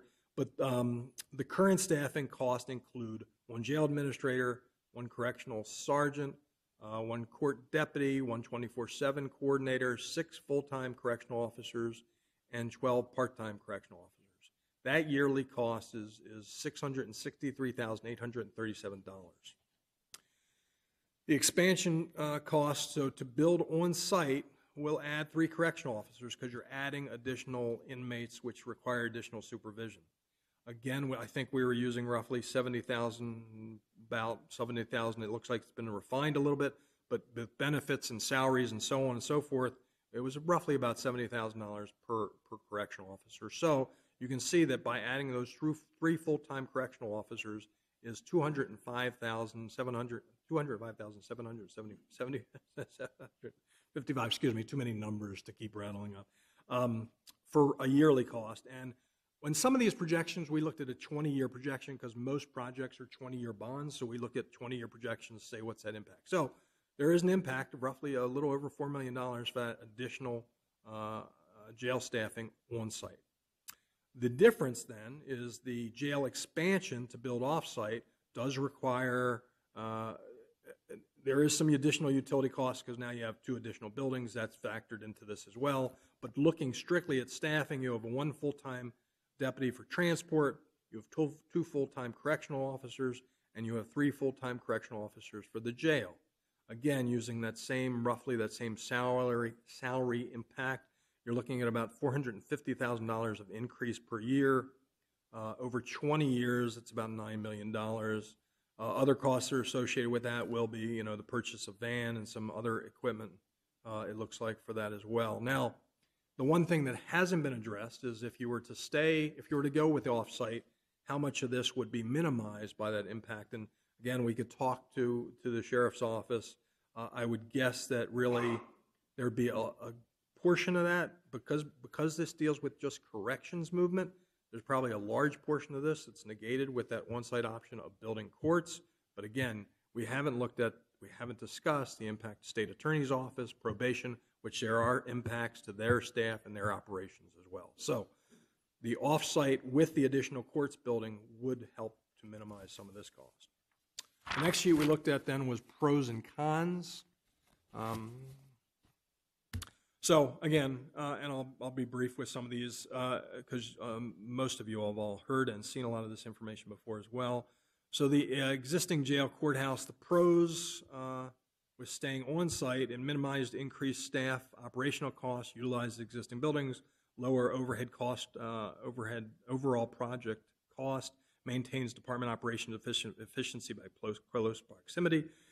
Current location of sheriff's office to jail provides emergency backup, like we talked about. If there's an incident, the sheriff's office can actually help to support in staffing if an incident does occur at the jail because they're right there. The cons is the community concerns the impact of the addition, limited expansion option. There are options for expansion, but they're not as extensive as it would be or easy as it would be off-site.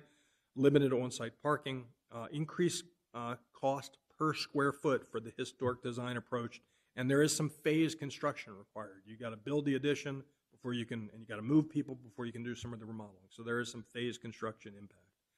The off-site option, the pros are the off-site option allows for a more efficient plan configuration. You're basically building a rectangular box. It's simple in construction. The future expansion capabilities are very, very, really no limitation for how that could occur. Available on-site parking, and there is lower cost per square foot for construction based on more of a utilitarian design off-site. The cons are significant increase staffing cost, requires building additional building area in the courthouse option because like I said, we're not using some of that existing jail area, increased overall project cost, decreased department operational efficiency based on travel time and distance, negatively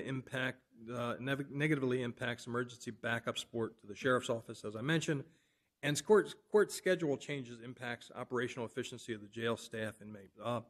And you'll see this later because we did reach out to Hughes County and Roberts County, and they both have off-site facilities, and that was actually a very, very big issue to them, a very big concern to them. So anyway, the next sheet had to do with the schedule, and the main purpose of the schedule, there's a lot of little details to this.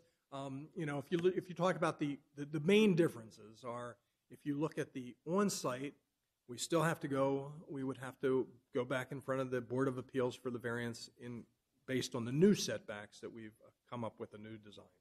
Once that is accomplished, we have to go through the Historical Society and go through all the planning and the requirement and reviews that they are required to provide in the support and the information.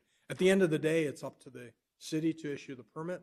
Once we've gotten the variance approved, it's really the requirements to go through the preservation, but also at the end of the day, based on research and state requirements, it then comes back to the city to issue the permit. We've allowed some time for that, and the schedule then kind of shows this idea of really starting construction potentially in summer of 2018. So basically, or so a year from now, you start construction, you'd phase it, and then you'd be occupying that building somewhere in January of 2020, the new addition with everything finished. The impact of building off-site is basically, first off, finding the property and going through all the property closings and everything you need to do with the property. Other than that, it should be a fairly expeditious process to go through it. The big thing we were looking at when we, and again, I think what it does in the difference of it is it does potentially save about 2 months of time to build off-site versus on-site. Much less, I'll be honest with you, it's much less of an impact. We thought when we would do this schedule analysis that it would show a bigger schedule time impact to go off-site because it appeared like it would be easier. The reality is it's about a 2-month saving, so it's not that big of a schedule impact from one to the other. The next slide basically summarized everything that we've been talking about. The variance back in June 1, that from June to September working on the Brookings Detention Committee and BKV working on a variety of options, a summary of the various estimates we looked at now, and we added that one off-site estimate. Schedule impact was fairly minor. The operational impacts, like we talked about, was the big issue. That was the biggest issue with on-site or off is the operational requirement for 24/7, for their increased operational impact for movement of inmates and basically overall staff. So the steps that we talked about at the last meeting was we were going to go to the town hall meeting, get some input, and then come back to today's meeting for the commission to make a decision on which direction you'd like to proceed. The one thing that's not in the packet, as I mentioned before, I think it's very, very important that we talk about some of the questions that came up, and I'm going to go through the questions as we put them down, go through what our answers were to these questions, and then go from there at that point. So one of the questions that came up is how long will it be until additional expansion might be needed? The answer that was put into this information was it's difficult to predict exact growth changes in the judicial system since there are so many variables. However, a minimum, it was felt that the proposed change would accommodate a 25-year period. Commissioner Pierce, hopefully you don't mind, stated that given her experience with the courts, that there is a good possibility that it could be further into the future before additional infrastructure is needed. So again, we feel 25 years is very, very appropriate. Good things, depending upon where things change, it could be a little bit more, it could be a little bit less. Time will tell. Is there space available in the courthouse site for future expansion? Yes, there is. In the long-term planning, expansion could occur on the south side, as well as demolishing the existing sheriff's office and build a 2-story building to maximize usable building area. So we looked at the site. There's the ability to do some expansion on that site for long-term, 50, 60, 70 years out in the future. There was a question about parking. There is adequate parking. 16 parking spaces will be lost when the addition is done. So a jail addition does not, in every state that we do jail planning, it doesn't, local zoning ordinances don't require that you add space for jail because the individuals in jail are not, other than the staff themselves, you're not providing really parking for a lot of inmates unless they're work release. So the parking impact and the requirements for parking for a jail are very, very marginal. As we saw in the information from the sheriff's office, they're talking about adding 3 staff, but that would be basically 1 staff for a 24-hour period, so you basically have really 1 parking stall impact. There's adequate spaces, as you all know, near this building, on the other side, and around the courthouse and to the east as well. So there is a good amount of parking in the area. Another question that came up, remote jail operational impact.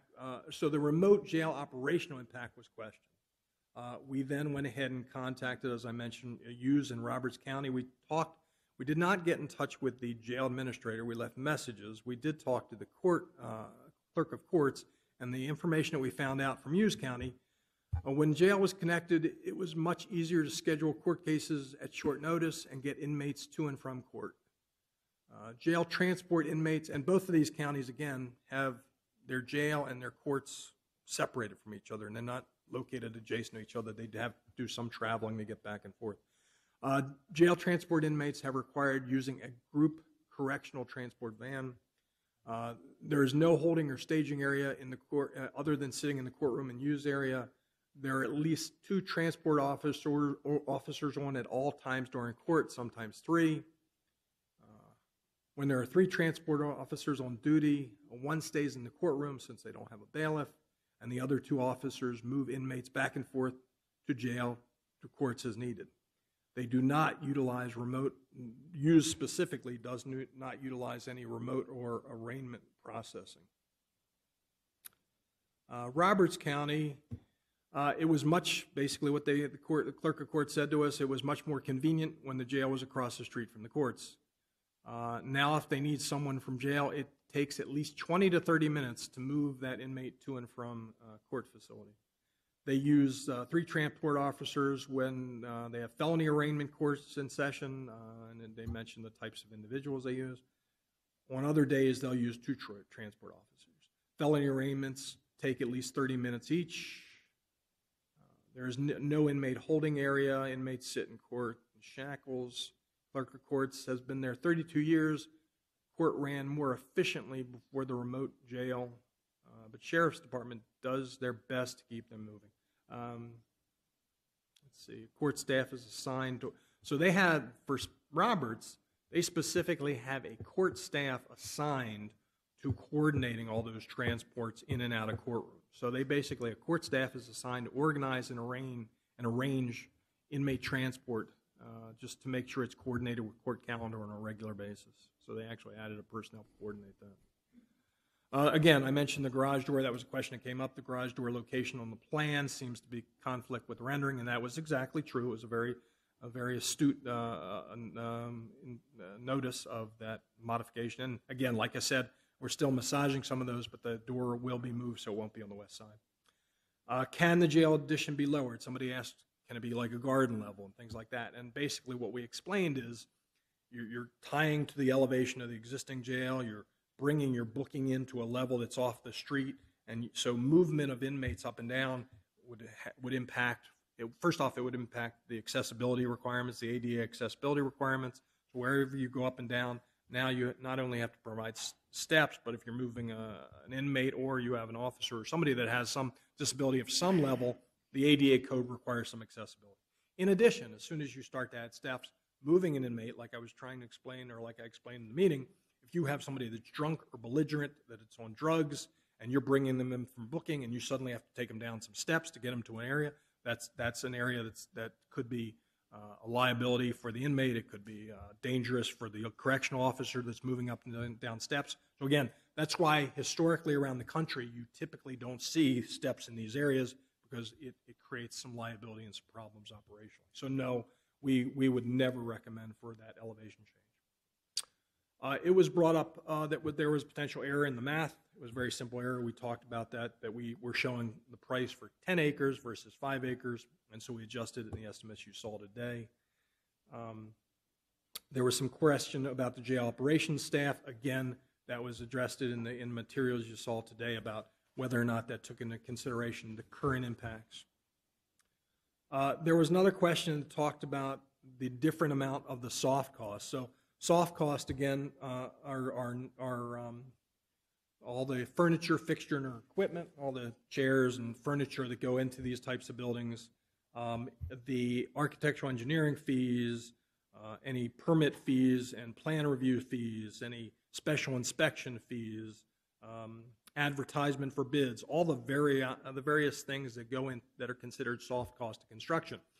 At this level of design, it's a high estimate. Once you get into the project and things are moving forward, we work out all of those nuances of every little cost. So when you do a study, and this stemmed off the initial study, we basically apply 20% to that. So the soft cost for the original estimate that you all saw was based on 20% of the construction cost. So the soft cost was 20% of the construction cost. When we did the estimate for the modified on-site version, which now included retrofitting and modifying the existing detention center, law enforcement center, we increased that soft cost to 22% because we knew there were some unknown variables that were going to increase the overall project cost. So we did increase the soft cost by a slight amount. So the soft cost for that option was 22%. The soft cost for the off-site option was 20% again. So while there seemed to be some confusion about the numbers, it's a standard formula based on this level of development. Those were the primary questions I think we had all noted. I tried to keep track of everything that was discussed as we were going through it. And again, I think there was some very good input. I think it was a very productive meeting. I think it was a very active and very civil meeting. And so anyway, I think with that, I'm here for any additional questions the commission might have. Any questions from the commission? Commissioner Pierce? I'd just make the comment, when I was talking about the population density at the jail, I wasn't talking about what's going on with the courts. And what I did say was, as commissioner, I have sat on the county planning and zoning where we did our comp plan, and we looked at the projected growth for Brookings County for the foreseeable future, which is longer than the 25-year period. I've sat in groups where we're talking about the population growth statistics for the Brookings school system, and I sit on city planning and zoning where we're working on our comp plan, and we're looking at the growth for the city over that period of time. And there's nothing in our population growth projections that would indicate that we would outgrow our jail in 25 years. There's just nothing there. I personally believe that this jail that we're looking at in the space will last us much longer than 25 years, and that the jail that we have right now has lasted us since 1975, the one before that since 1904. When we plan, we usually plan pretty good, and the population statistics do not show that we will outgrow that jail in 25 years. Any other? Mr. Barley? Alrighty, well, several things I've noticed with your answers to a lot of the questions. We're always concerned about funding and costs. We're concerned about neighborhood concerns with the impact of the building and what it looks like and what impacts it has in the neighborhood. And I think we've heard all those concerns. The one that gets to me the most is, I mean, I'll start with the expenditure. We were at 7.5 million and we went immediately to 9.1 million with the changes we've made to aesthetically help with the building's impact on the neighborhood. And I think that's a pretty good jump already that we're asking the taxpayers to come up with. We had to increase our mill levy and to include our bond issue to begin with, and this would end up hopefully not increasing that mill levy down the road, but at some point in time we have to pay for this facility, and it's the general taxpayers on their back. So I look at that with a great concern because we obviously don't want to increase taxes. The other impact, we start talking about staffing, and it doesn't necessarily, we take a number and we multiply it by 20 years and include inflation or other things that might come along that make more efficiency in jails. I don't know how that'll affect us. Nobody does. I mean, it's just out there. But if we go with the offsite expense and it goes to the 14 million, we've doubled our bonding, and that's something I don't think that we can afford. And that 14 million was including court services in the offsite option. So you had court services there added almost 3 million, 2 point something. I can't remember what the number was now. But obviously added cost to that, and doesn't necessarily solve the issue of offsite onsite with inmate movement, because you're still going to have some expense with that. What probably more impacts my decision today on this is staff and the people who work in those particular facilities, the jail and court services and the courthouse and our own here at the state's attorney's office. And if we're going to have to add staff to coordinate moving inmates, that's an expense that the county has to come up with in their budget. We don't know what that is, but anytime you add a full-time person for any of those things, I know it gets expensive, and time's the life of the jail. I look at the request from staff to keep it centrally located for efficiencies. I think that's important. I think sometimes we have to balance the concerns of the design of the building and its future expansion capacity with what are the staff needs and what are the staff's desires for the new building wherever it's built. And right now, the staff's desires that I'm reading personally is we keep it on site. If we can, we keep it on site. I get that from all the way from court services and the state's attorney's office down to the sheriff's office. And oftentimes when we look at these things, we don't look hard enough at the employees' desires to work things out. And then I'm picking up their desires to keep it on site and keep it efficient with obviously an eye to the neighborhood and its concerns. I go along with Commissioner Pierce as I look at the future of this particular site and its ability to expand. I think it's there. I don't think that's an issue. I think it'll last longer. We may see some changes in the judicial system in the future. Right now, it's a real crapshoot. We've got an awful lot of issues out there that we didn't have 5 years ago that are involving our jail facilities. But at the same time, we also have some other rather innovative off-site detention with the bracelets and the other things that are going on. That I think will minimize and hopefully mitigate some of those issues. So even the court services with juveniles and things that are changing in those particular areas are going to impact how we deal with some jail facilities in the future. So I think that this is still a really good plan. I think that we've addressed as much as we can in the preliminary stage the concerns of the neighborhood as far as the design of the building. I like the looks of it. Yes, it's big. I'm concerned that off-site, the 25,000 per acre may not really work because most cases, if you're looking to buy my property around here, the price seems to skyrocket in a hurry, and the 225,000 for 5 acres may go sky high, 250,000 for that. And I think that process, when we built this building, the process we used to select a site. We actually asked the BEDC to help narrow down the site possibilities, and this was the one that they came up with, and cost estimates on the other sites were all investigated. That process took some time, and talking to the particular owners of those properties on whether they work or not for them, or are they even interested in some of the sites off-site that I've looked at probably aren't the best in my opinion, and I agree there are probably other sites that we could look at.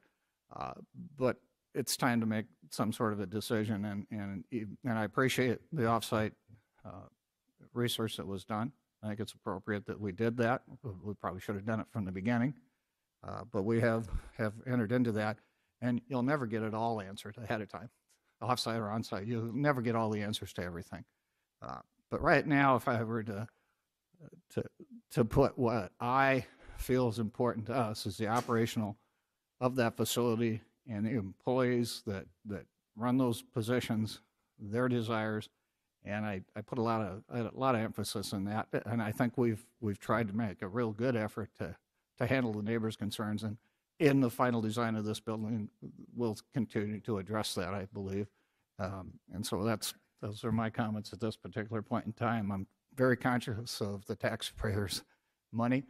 We can't afford as I said at the public hearing, the $38 million that we would love to have if we were to build everything in one site. That's just not going to happen. So the reality is that the on-site is probably our best opportunity at this time, given all those factors.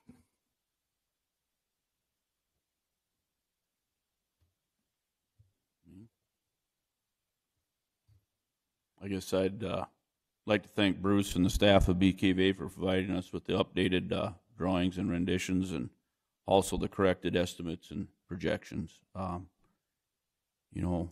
question to the board is, in considering what the architect has brought back to the board, what are your feelings on moving forward with the jail expansion and remodel project? My opinion on this matter is move forward at existing site with the modified setbacks. I don't feel the offsite option is best due to the fact of operating and maintaining a second facility would be too costly, not to mention the inconvenience for sheriff's office, police department, state's attorney, judges, court services, counselors, and lawyers. Our current facility still has value and can be remodeled to meet the needs of not only the jail staff, the sheriff's office, but also programming and 24/7 program. I guess my recommendation is move forward with the existing site. Commissioner, if I could add one other piece of information.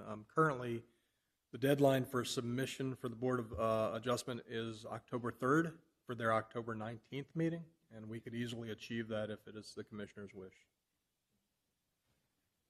I guess I look to the commission. We need a motion or consensus, how to move forward.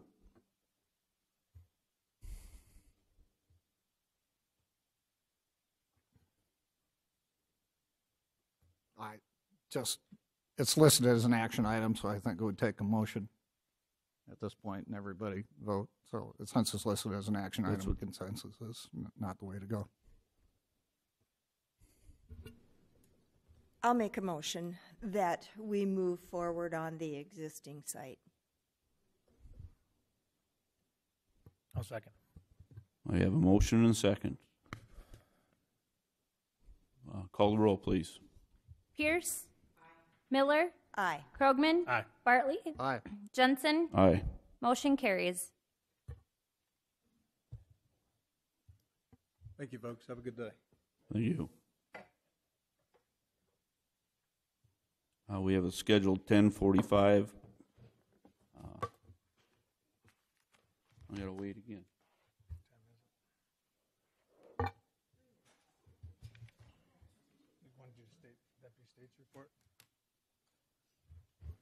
Terry, would you like to do your deputy Sure. state's report? As Marty mentioned, we're keeping him busy. Our calendars have really ramped up since the beginning of the school session. Also, I've been working with Leanne and Bob and Richard on ordinances. Did have the planning and zoning meeting on the administrative section of ordinance, which is going to be put before this commission, and otherwise just doing other civil projects for the county. So I have nothing else. You sure? Okay. I will mention if Lawayne Erickson is not taking me to the, I'm not his +1 to the Dashel lecture, so if there's anybody that has a ticket, I'll go with him. He has declined my invitation to be his +1, so. I would like to have a word with the commission. Now, as a former county commissioner, an item of this size and this amount of money, we didn't really get a chance to have anything to say today. And I think you should give it a little more time and think about it. Now, my big concern, among other things, is the displacement of water. And we have just had over 2 inches of water here in Brookings. Now, where are you going to put all that water? The water table comes up when you get it. You need to consider something like that. That has not even been mentioned. Not been mentioned at all. And we did have a flooded basement in the courthouse back when I was a commissioner. I don't remember the year, but we did have water in the basement. You put a building with a flat roof sitting to the north or sitting to the south, or maybe both at some point, and where are you going to put all that water? Cities, well, I know in Minneapolis where my daughter lives, they wanted to put an addition on their house. They had to consider whether they could displace the water. And this is just in a residential area with a fair amount of green space around things. And so, I think they kind of gave it up. And my brother sold his house out in Edina. The developers came in, took that house down, but they could not expand the footprint of the house, so they're building 2-story houses instead of 1-story house. And that's because of water displacement. Now, Brookings is basically flat. There's not good places for water to run. And here you are putting a spot where you're going to just have too much water coming off and no place for it to go. We don't have a decent storm drainage. You know, I don't know why we don't, but we don't.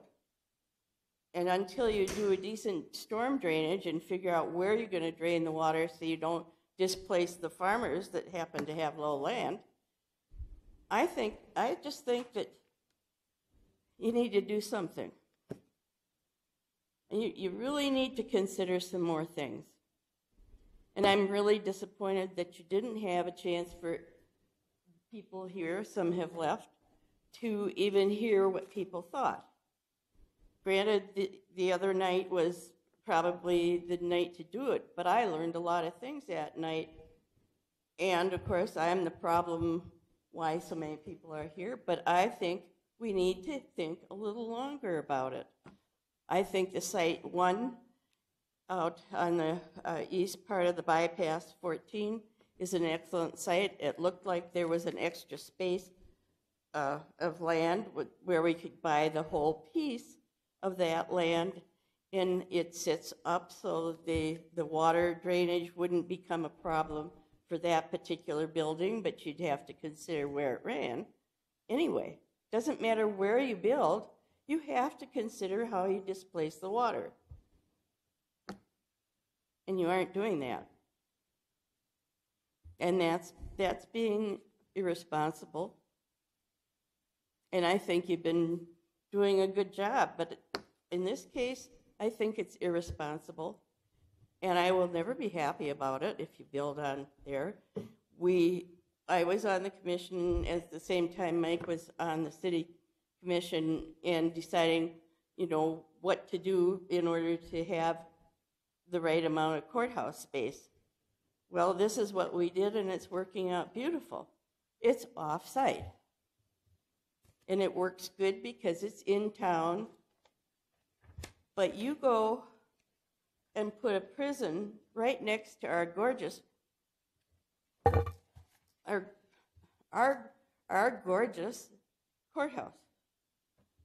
And then, yeah, you put a facade on the front that looks, or, you know, on the whole building that looks nice, but it dwarfs our courthouse. And other counties don't build a jail around their courthouse. If you're going to do some other things, I think you need to consider the fact that you're always going to have more personnel who work in a jail, and you want them. It's part of the growing process of the county, and the county's growing. I'm just thrilled to be a part about, live in Brookings County. I think it's the best county in the state. And I love the courthouse. I've been in and out of it since about 74, on and off, when my husband was also a commissioner. And so I've been very familiar with it. We've taken care of it very well. We just need to reconsider what we're doing.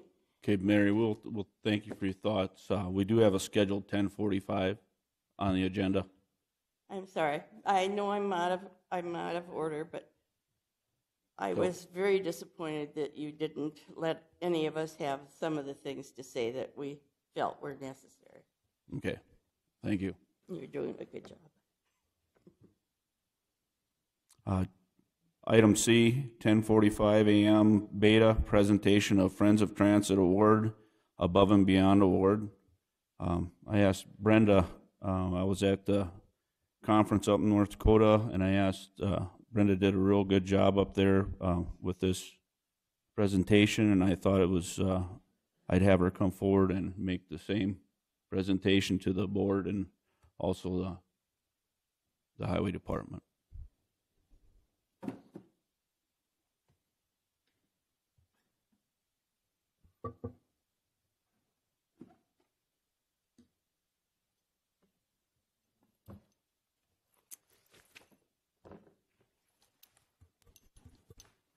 Thank you. And I do appreciate you, Larry, making an effort to get up there to Grand Forks, but I'll give you a little background here on what this is all about. Beta is a member of the Dakota Transit Association. We're the only two-state transit association in the United States, a couple small populated states with North and South Dakota.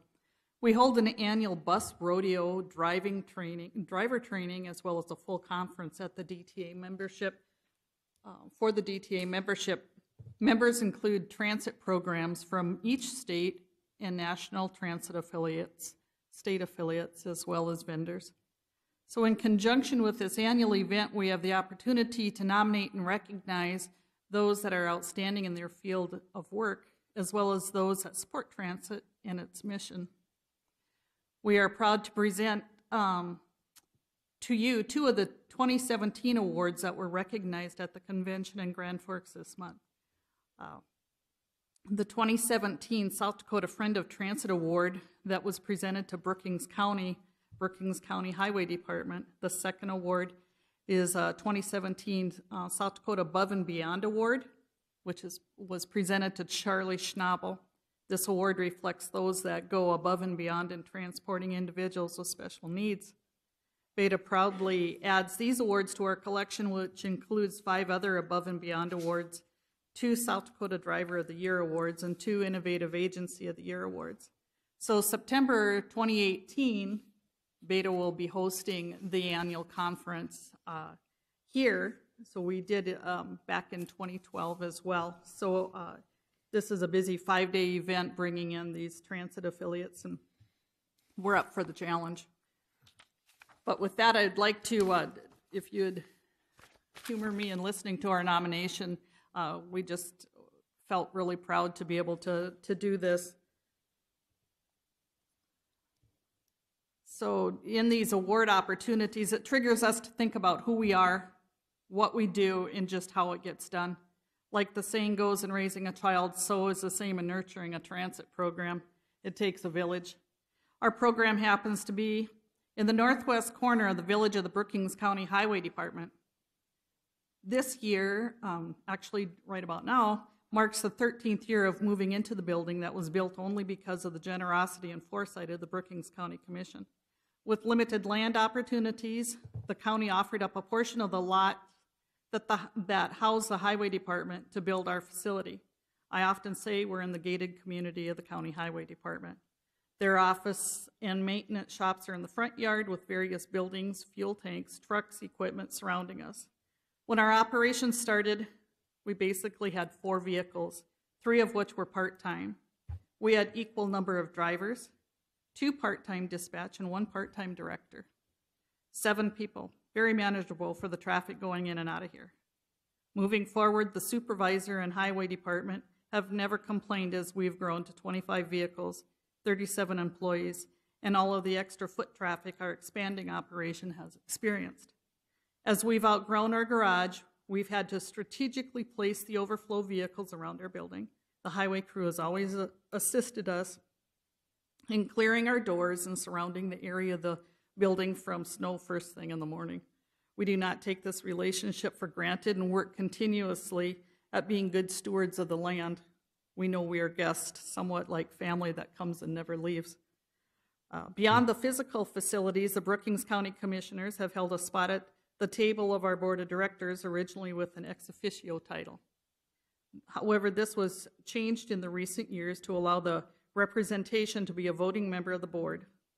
The position has created a great line of communication between the area's public transit system and the body that is looking out for the best interests of those residing in our county.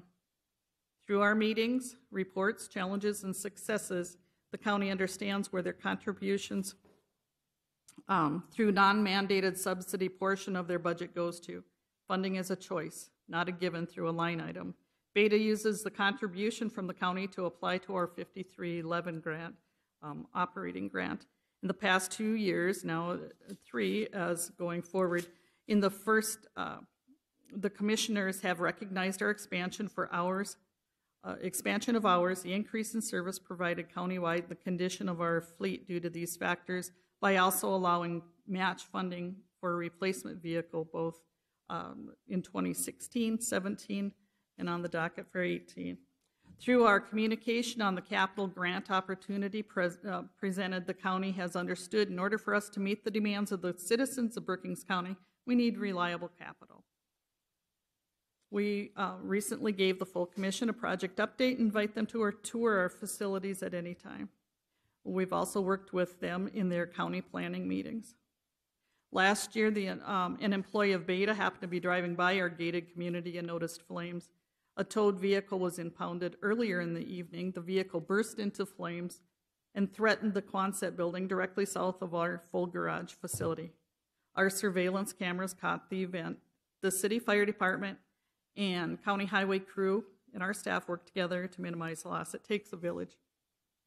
So with that, I'd like to present the South Dakota Friend of Transit to the Brookings County and Brookings County Highway Department.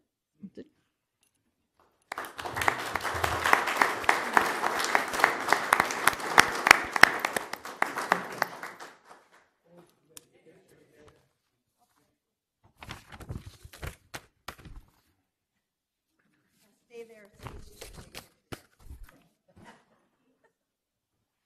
Got you in there, Ken.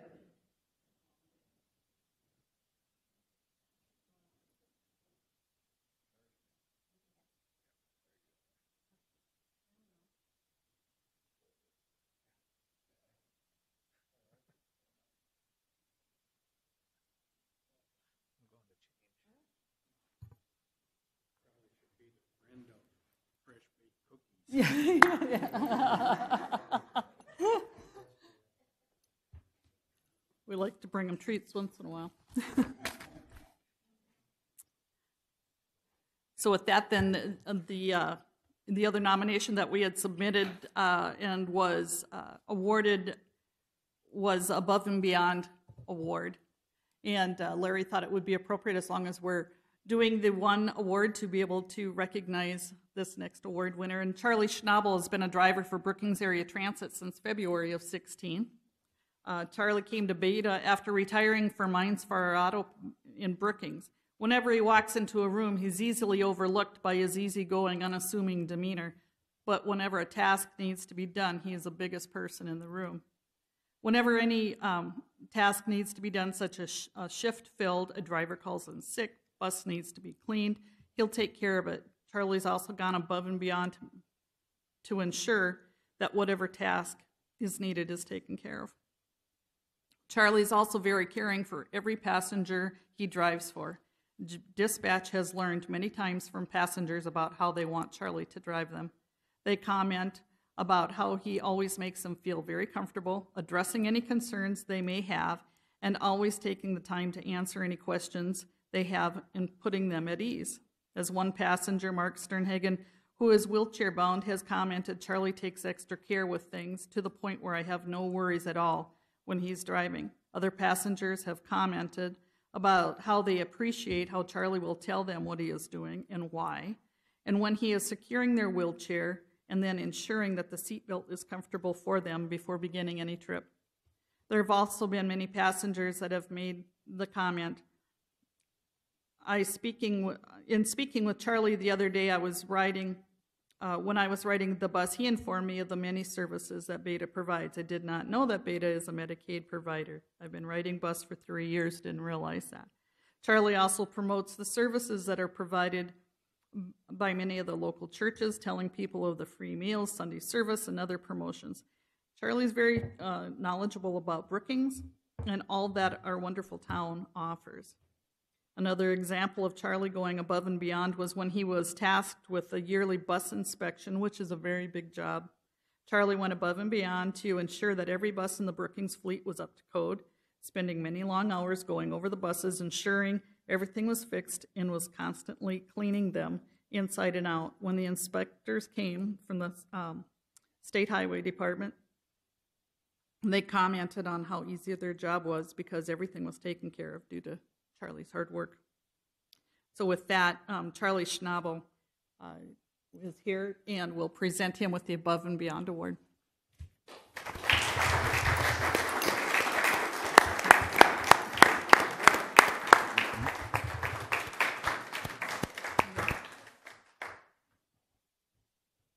Hey, I just have to comment, Charlie and me worked on the police department together, so some of that comes from the police department. Your training, huh?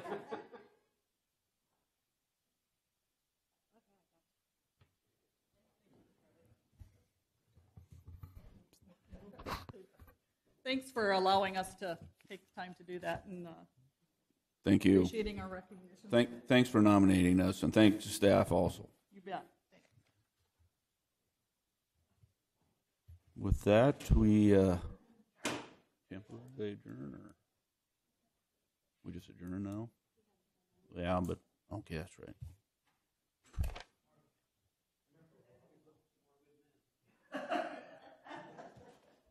Okay, commission reports and discussion items. Commissioner Pierce? On September 5th, I attended the county planning and zoning meeting. You all may be aware that Riverview Dairy withdrew its application for a conditional use permit in Trenton County. I think that'll be a loss to Brookings County, but we'll see how all that works out. On September 6th, I think I have the date right, that I met with Terry and Bob and Richard, and we continue to work on our ordinance review process. On September 11th, I met with the City Master Comprehensive Plan Advisory Committee as the liaison from the County Commission, and we're getting close to having the comp plan ready to go to the next step, which will be the City Planning and Zoning Board. The advisory board will have another meeting on October 16th to review the report. I haven't seen anything come on out yet on the joint jurisdiction recommendations, so I'm watching for that. On September 11th, we all attended the jail expansion open house, and I just would like to say on the record, so we have this noted, that there was a great deal of public comment at that meeting. We had over 60 people in attendance. Our question and answer period lasted longer than the scheduled time for our open house, and we had a lot of good conversation at that time with the public. We did have a commission special meeting on budget issues on September 12th that I attended. On September 13th, the BEDC board annual retreat was held in Madison. I wondered, why are we going to Madison? We get down there and they have a new building that they have built, and they have a whole new college that works with cybersecurity issues. And it is absolutely amazing what is going on in the state of South Dakota, in Madison, regarding cybersecurity and national issues that Dakota State is working with. It was very interesting. We also talked at that meeting, and we passed a resolution regarding that $1 per package of cigarettes for support of the vocational schools. And I think we talked about that at our meeting last week for the South Dakota Association of County Commissioners, which I did attend that meeting out in Rapid City on the 18th and the 19th. And I had an opportunity to speak with the 2 drainage attorneys that were there from Minnesota. And you all might recall that I came back from the state bar meeting 2 years ago and said there were a couple of attorneys that did an amazing presentation on drainage issues. So they were one of the vendors at the SDACC this year, and they talked about the fact that they are writing drainage ordinances for South Dakota counties now. And one of the things that they are willing to do is to come to a county commission meeting. We'd have to pay them. But they would come to a county commission meeting, talk to us about drainage issues in South Dakota and the pros and cons of having a drainage ordinance and recommendations. And then if we were interested in a drainage ordinance, they would be interested in writing it for us. You know, we talk about drainage, but we never really get anything done because we thought the state maybe was going to handle that issue. I don't think the state's going to do that any longer. And I'm curious whether this board would like to have somebody that is really knowledgeable about drainage in South Dakota come and talk to us about that and what whether or not the pros and cons of us adopting an ordinance and going back into the business, whether that's something that we ought to be considering. And then we had our special planning and zoning county meeting on September 21st, as Mr. Hill reported, and adopted the revised administrative section. That'll be coming to the county commission. Is that November 7th, Bob? I'm not sure that I got that date right. The dates, we passed the date, the information on to the commission assistant director, and I don't have the dates on me Okay. right now, ma'am. That'll be coming sometime, I think, in the month of November for us to review the administrative section on the. It will be up for review next week for just review. That's our first That's not review. the first reading. Okay. That's just a review so you become familiar as a group with the ordinance and can have any questions answered at that point. And then the first reading will be October 17th, and the second reading will be November 7th. So we are for that ordinance moving forward with adoption of the revised ordinance, and the things. We did have quite a few people from the public attend. There are some people that regularly are coming to our meeting that have some good input. I'll say this when we do our review, but these are things that you want to be thinking about because we're going to have to make some decisions on it. And I do want to say that the commission said on Thursday, that some of these things are decisions for the county commission to make and not planning and zoning, and they're not offended by us changing what they've done. That's what the chair, Jeff Robbins, said on the record at the meeting. So I do think that some of these issues, in particular the one regarding who hears appeals on conditional use permits. Right now, our ordinance is written that planning and zoning hears those, and Bob and Terry, you can correct me if I'm saying this part wrong, then it goes to the Board of Adjustments if there's appeal, while our planning and zoning board and our Board of Adjustments are the same 9 people. And there is some feeling among our constituents that the county commission ought to be hearing those appeals, which of course changes the whole legal impact of how appeals are done. And those are things that, I don't know, when we do our review, maybe Terry could explain that to everybody in more detail.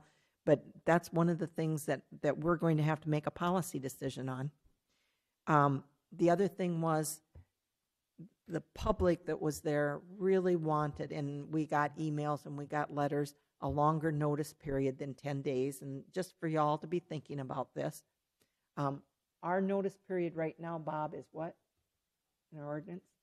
I believe it's 14 days. Is 14 days.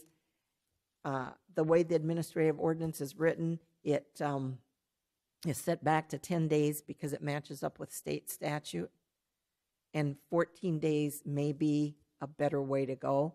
I personally support 14 days in case you couldn't tell that. But you needed a supermajority. I think the Planning Commission, the majority voted in favor of 14 days, but we didn't have the supermajority, so that motion failed. So we have to have 6 of 9 in order for anything of this nature to pass.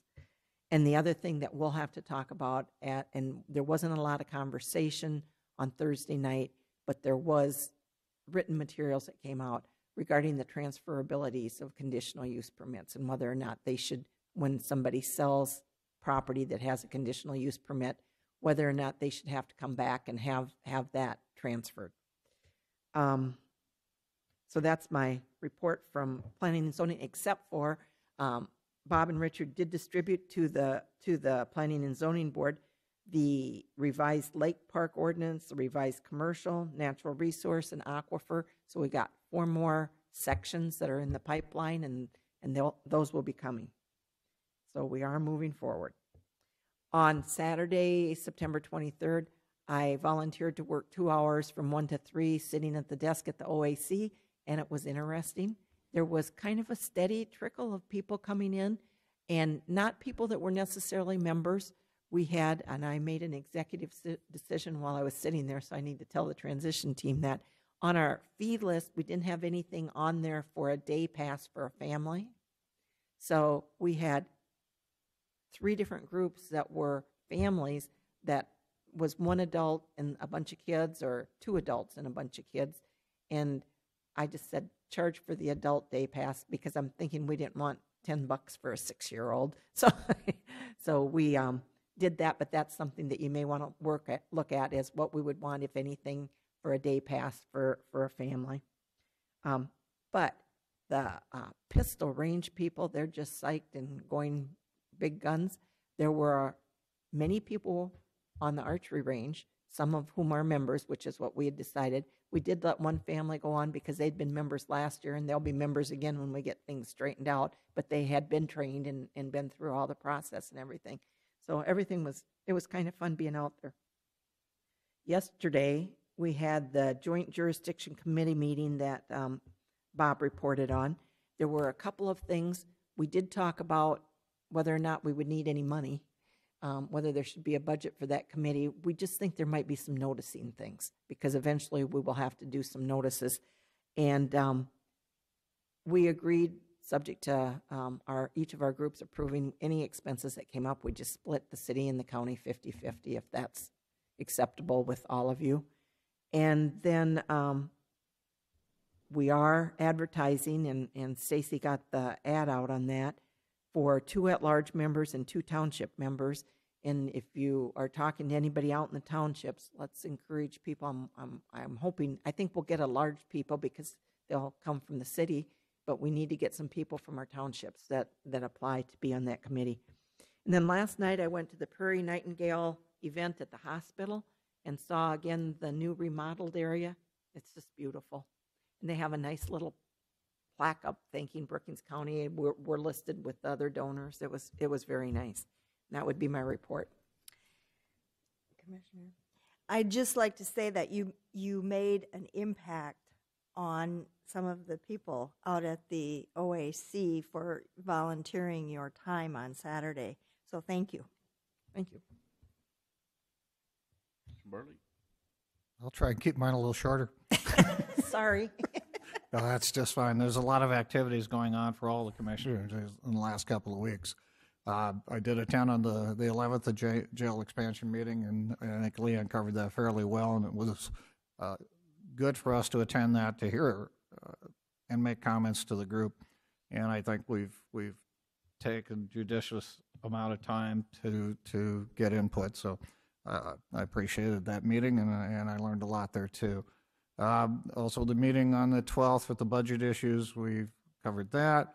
On the 16th, I participated and helped with a little bit of the inventory work before closing with the, I'll keep calling it the BOAC because it's now the BOAC instead of the OAC. But it takes a while to get that vernacular going, but it's a BOAC, Brookings Outdoor Adventure Center. On the 15th, I helped with making sure that the place functioned with the Pistol Range Committee and others, and it really went pretty well. The locks got changed, and we got keys, and we got everything functioning, and everything was open, and we had no downtime other than we changed a few hours with the archery department, but the Pistol Range Committee came through with that. I've, with many of you, with the South Dakota meeting out in Rapid City, did learn a lot there. There was a lot of different concurrent meetings and a lot of choices, and I think we spread out pretty well to cover most of the meetings. I didn't run into too many of you too many times at meetings and in the exhibit hall. Learned a lot from the exhibitors. Never will admit that, yeah, you got to spend some time there, but once you get into a conversation with a lot of them, you can learn a lot of things about what's going on in other parts of the state. I attended some meetings on highway budgeting. Richard, we seem to be doing okay.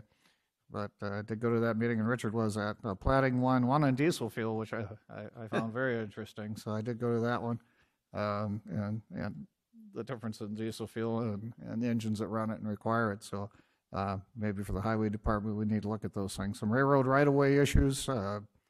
Go back years and years and years with right-of-way and the railroad, and he even mentioned Brookings County was kind of the poster child on why we have issues with railroad right-of-ways, because things, when the railroad came from the east and entered South Dakota, it entered in Brookings County, and they didn't quite know how to plat things or title things, and so there were several different ways that was handled. once they got past Brookings and continued west, they had a pattern to follow, and it got a little easier. So Brookings was the leader in the right-of-way for the railroad. And general meetings on what happened there. So the 5th, I attended the Chamber of Commerce mixer with the Sanford expansion. They've done a nice job of adding square footage. A new pediatrician, I met her, so that's nice. She's full-time in Brookings. Their ancillary staff was all on a poster, so it's always good to have some competition even in the medical area. Yesterday on the 25th, met with the Joint Jurisdiction Committee, Leanne and I, and she covered that and some of the things we went over. And one of the things that I made a point at that meeting is we do handle things differently in how it comes to the two bodies. With the City Council, it's a recommendation from the Planning Commission, so this joint jurisdiction has to be approved by the Planning Commission, then goes to the Council for its final recommendations on a joint jurisdictional issue. Where ours goes to the Planning Commission, Commission generally will put that together, and it may come to us or may not. We don't have the hearings that the city has. They override or approve of their Planning Commission, and ours is a little bit different than that. So we'll work on that along with the issues you're talking about with our ordinances. I think it's appropriate to address that. Who's responsible, and is it the elected officials or the appointed officials? And sometimes it needs to be the elected officials, I guess. So sometimes we don't want it to be that way, but that's what we ran for office for, is to help make those decisions for the general public. Then I guess this afternoon I'll be attending the First District's meeting in Watertown, and that's my report. I've got to leave town this weekend to go do some elk hunting, so I will not be here on the 3rd. It took 12 years to get that license. I can't reapply for 9, and it takes another 12. I probably won't be long for this earth at that point, so this is a once-in-a-lifetime opportunity. So I will miss the meeting on October 3rd. That's my report. One comment, if I could, Mr. Chair. What Commissioner Bartley didn't say, and what people were talking about at the BOAC when I was there on Saturday, is how the weekend before he'd come out and seen some things that needed to be done, and he did some cleanup stuff.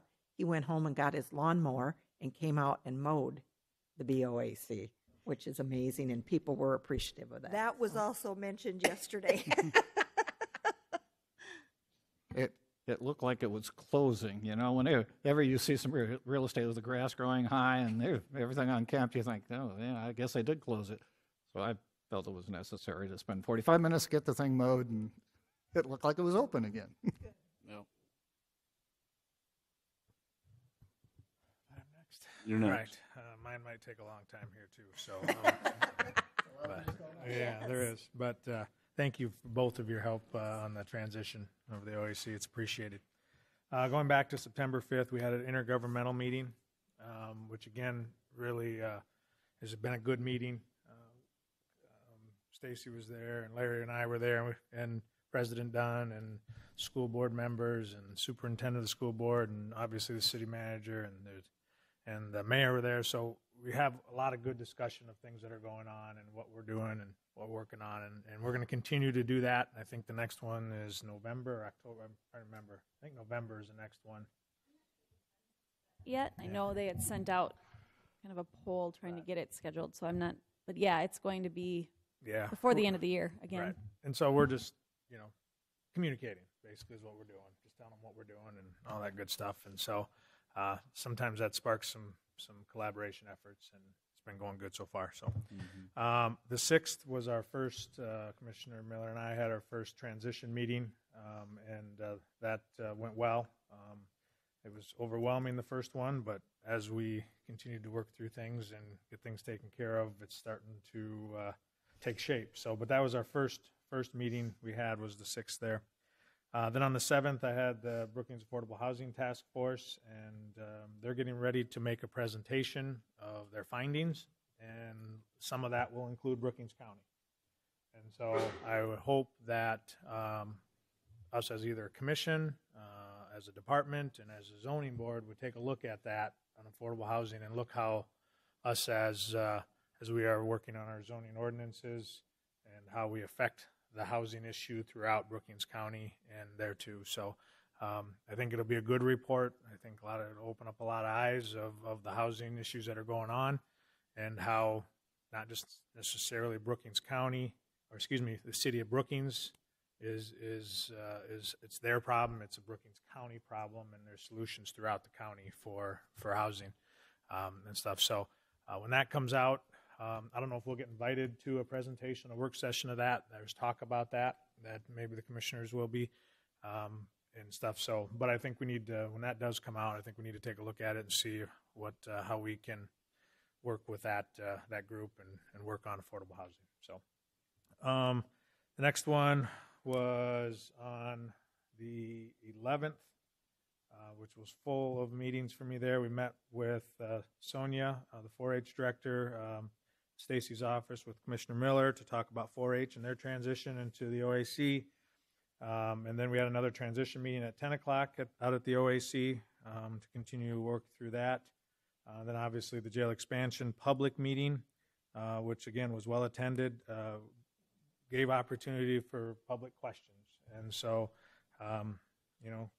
not everybody could make it. I'm sure there'd be questions, but in my opinion, I think, we've gone through a lot of public meetings. We've dealt with a lot of questions, heard a lot of public input.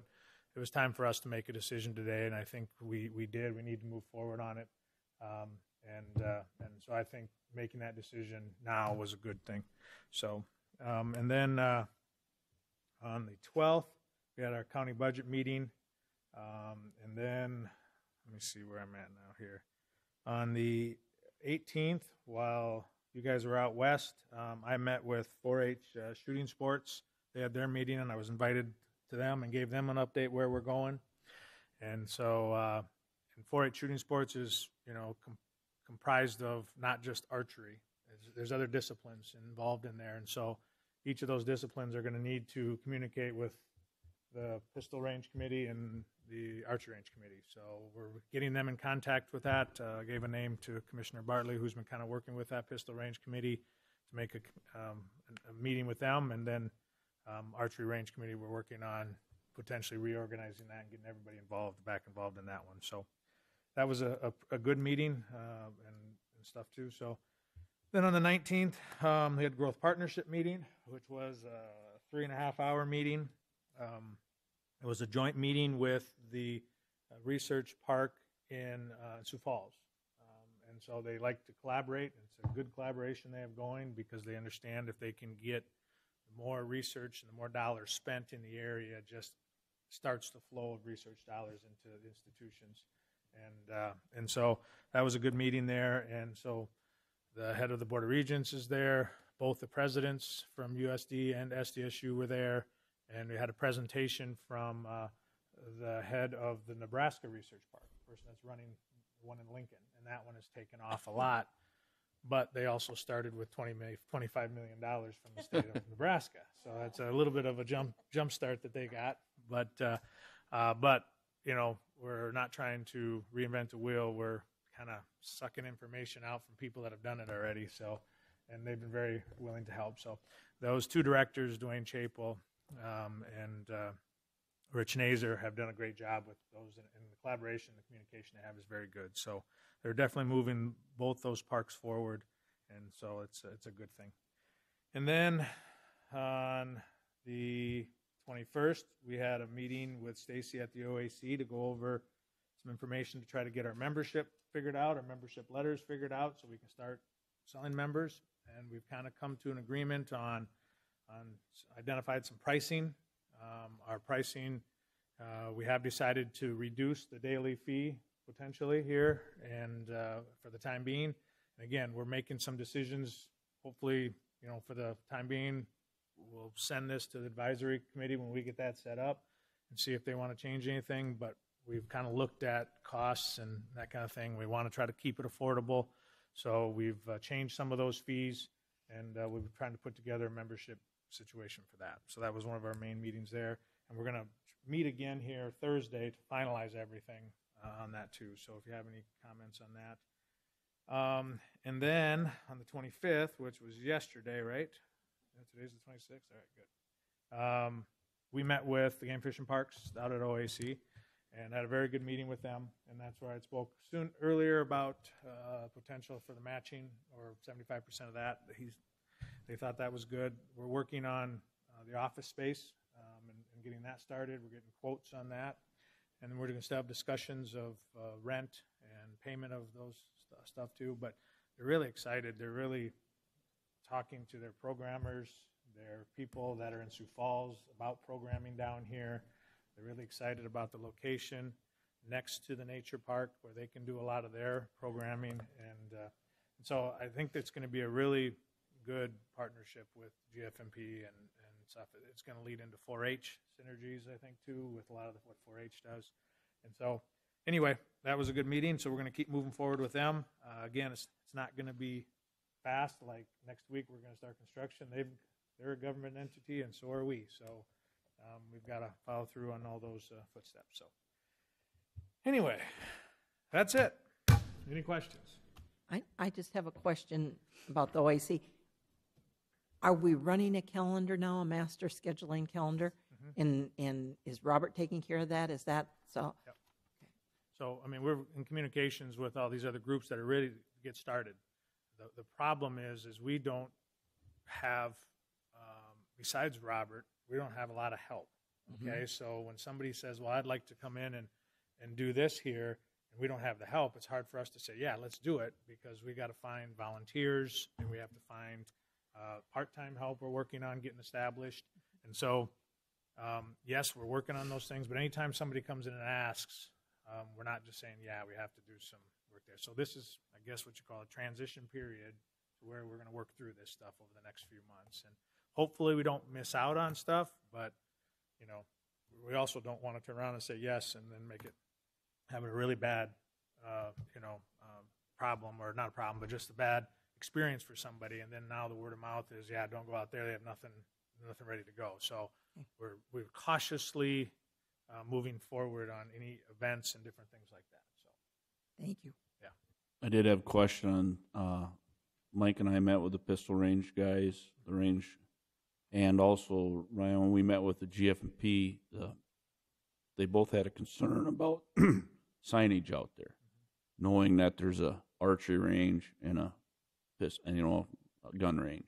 Hopefully that's addressed. So you're saying that there's no signage stating that there's a archery range? Right. That was their concerns. There's people their that request is even a temporary banner, and they understand that we're going to do signage on the building with 4-H and signage on the building that's Brookings County OAC. So in the meantime, could we get a banner that says gun range, archery range on the side of the building? And I know we'd have to talk with the city. There's some ordinances on signage on site. Temporary signage is another ordinance, but somehow or another get some temporary signage out there. You can go 30 days with one of those trailers with a sign on it. Even that would be a start, because they think the people figured out it's all closed. And, well, they never did have a sign that said there was a gun range and archery range out there. Yeah. So, and again, I'll leave you guys, the transition committee, to address that, but temporary signage would be a nice feature to both those facilities. We can work on that. We got nothing else to do. No. And now we got $10,000 limit. So we can do it. Good sign. On any one single. Oh, okay.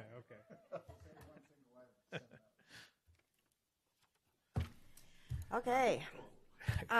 Mine will be shorter because Ryan covered many of the same meetings that I was at, and September 6th was our first OAC meeting where we had the building, a good share of the building explained to us. One thing Ryan missed, and he was at this too, was September 7th, we met with the Big Sioux Bowman and the JOAD people to discuss their role at OAC, and it was eye-opening for both them and us, I think, and I think the level of cooperation is going to get a lot better for all of the archery people. That was a very worthwhile meeting for us. On September 11th, we met with Sonia and OAC people to look at the archery side of the building.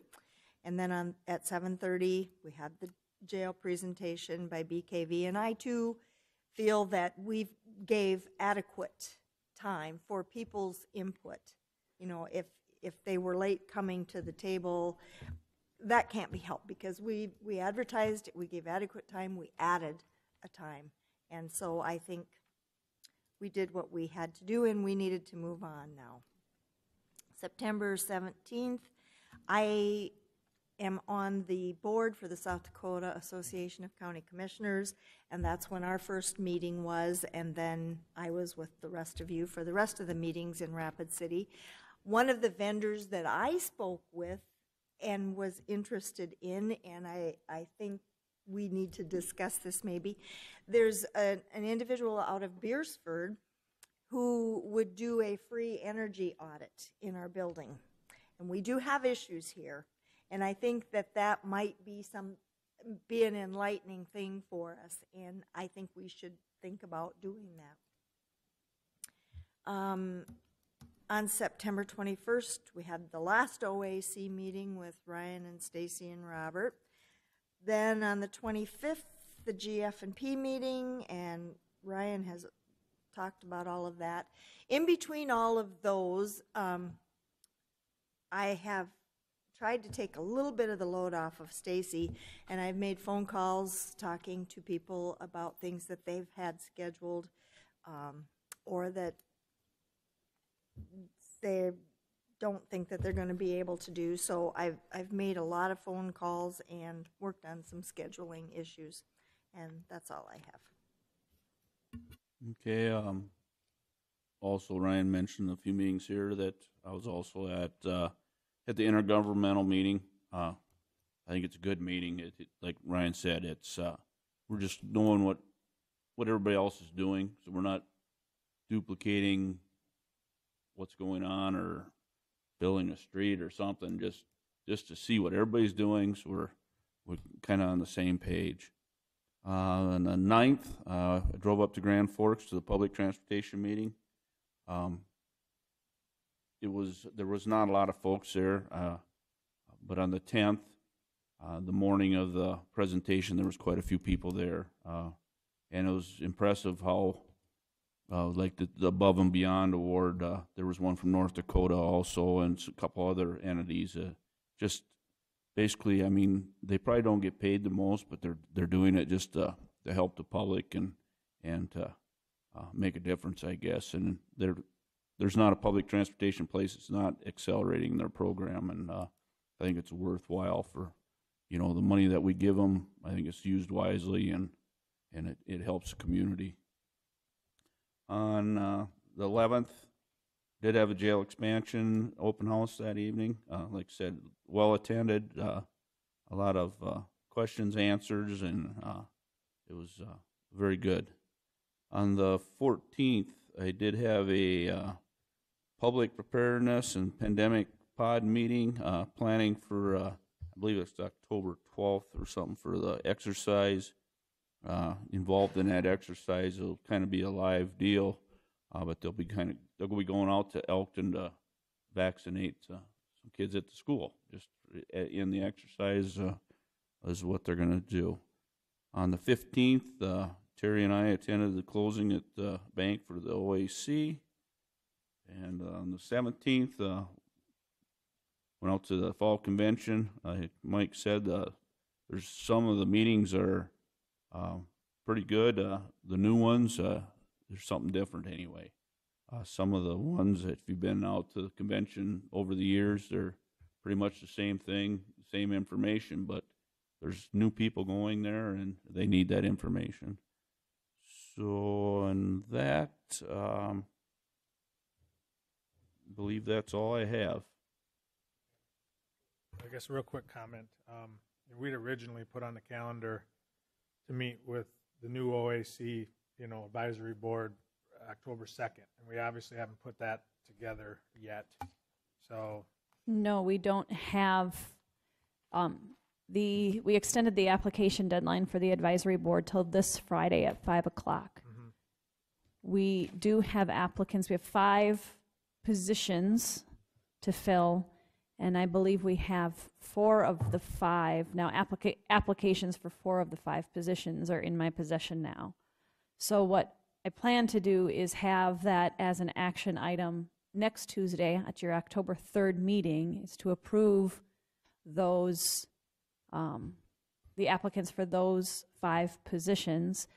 And that being said, the applications may not be in your packet until maybe Monday. We'll put them in because it doesn't close until Friday. We don't want to we want to make sure that they're all included in the packet. So we'll probably get that in there on Monday or hand them out at the meeting on Tuesday. But make a decision then, and then at that time, I think we can set that first meeting. Once we get those folks chosen, then we can set the first meeting date. Yes.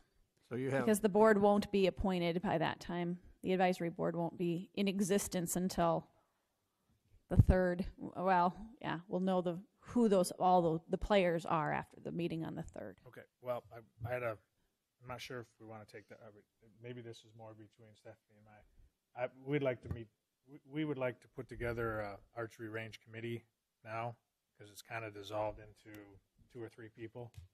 And so I wouldn't mind putting a meeting together for anybody that uses that archery facility to meet.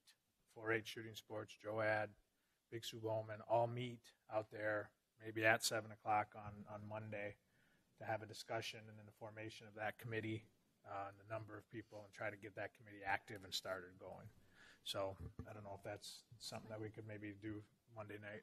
So are you looking at the membership list, and anybody that has an archery membership, we're going to send them an invitation for that? That's what I was going to talk here is we'd like to get members, not just those groups, but also the membership. So I think it would be good to send that out if we could. It wouldn't be a bad idea, and maybe on our Thursday meeting that we look at drafting a letter to go out to the membership to give them an update, because it's probably time to say these are our hours now moving forward. Here's an opportunity if you're interested in the archery range committee, and then address some other things that we'd come up with. But we haven't really changed anything at this point. But Robert had getting calls that we had dates on those. Yeah. They were dated that these are the hours. And so Right. when they came in and saying, are these going to continue forward, and how long? And I think it'd be good to get that out there and say, these are the hours moving forward during this transition period. That's what I would say. And then we can adjust that range from noon to 9 on that Friday one too. Yeah. So. Stacy, you said you have applicants for 4 of the 5 positions? Yes. Okay. Would it be appropriate to say which position has no applicants so the public knows? No, we do not have positions for the 4-H shooting sports representative on that board yet. Okay. Would that be an application process, or would that be something 4-H could appoint? That would be an application process. I mean, it is right now, but if we don't. I told them that too. Okay. They asked me that in that meeting was, do we just appoint somebody? I said, no, because 4-H shooting sports has so many different disciplines. I know one of the disciplines says, well, we need to be, are we getting represented? Because if we're a rifle or archery, who's representing? So I said, if that's a concern, that's why anybody that's on this 4-H shooting sports can apply. I said, we'll make the decision. So. In the absence of any applications, the transition committee will make that choice, or the council. I mean, if we don't have anything on the third for that position, we'll have to go out and recruit somebody. Yes. Okay, we'll leave that up to the transition committee to do that. I would guess it would stay vacant until we get an application or somebody's interested.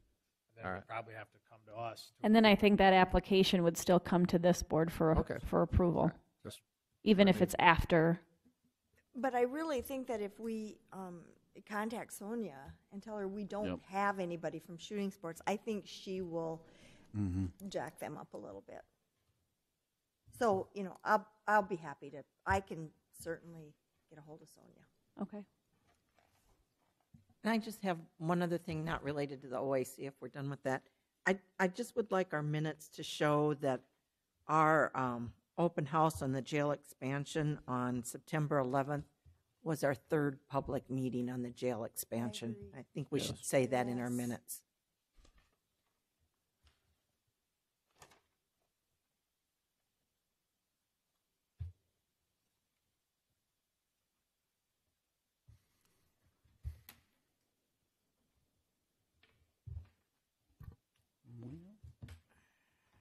We, motion to adjourn or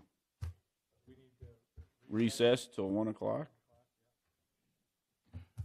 Move to recess till 1 o'clock. All those in favor? Opposed? We will Carried. meet here down in the parking lot at 1 o'clock to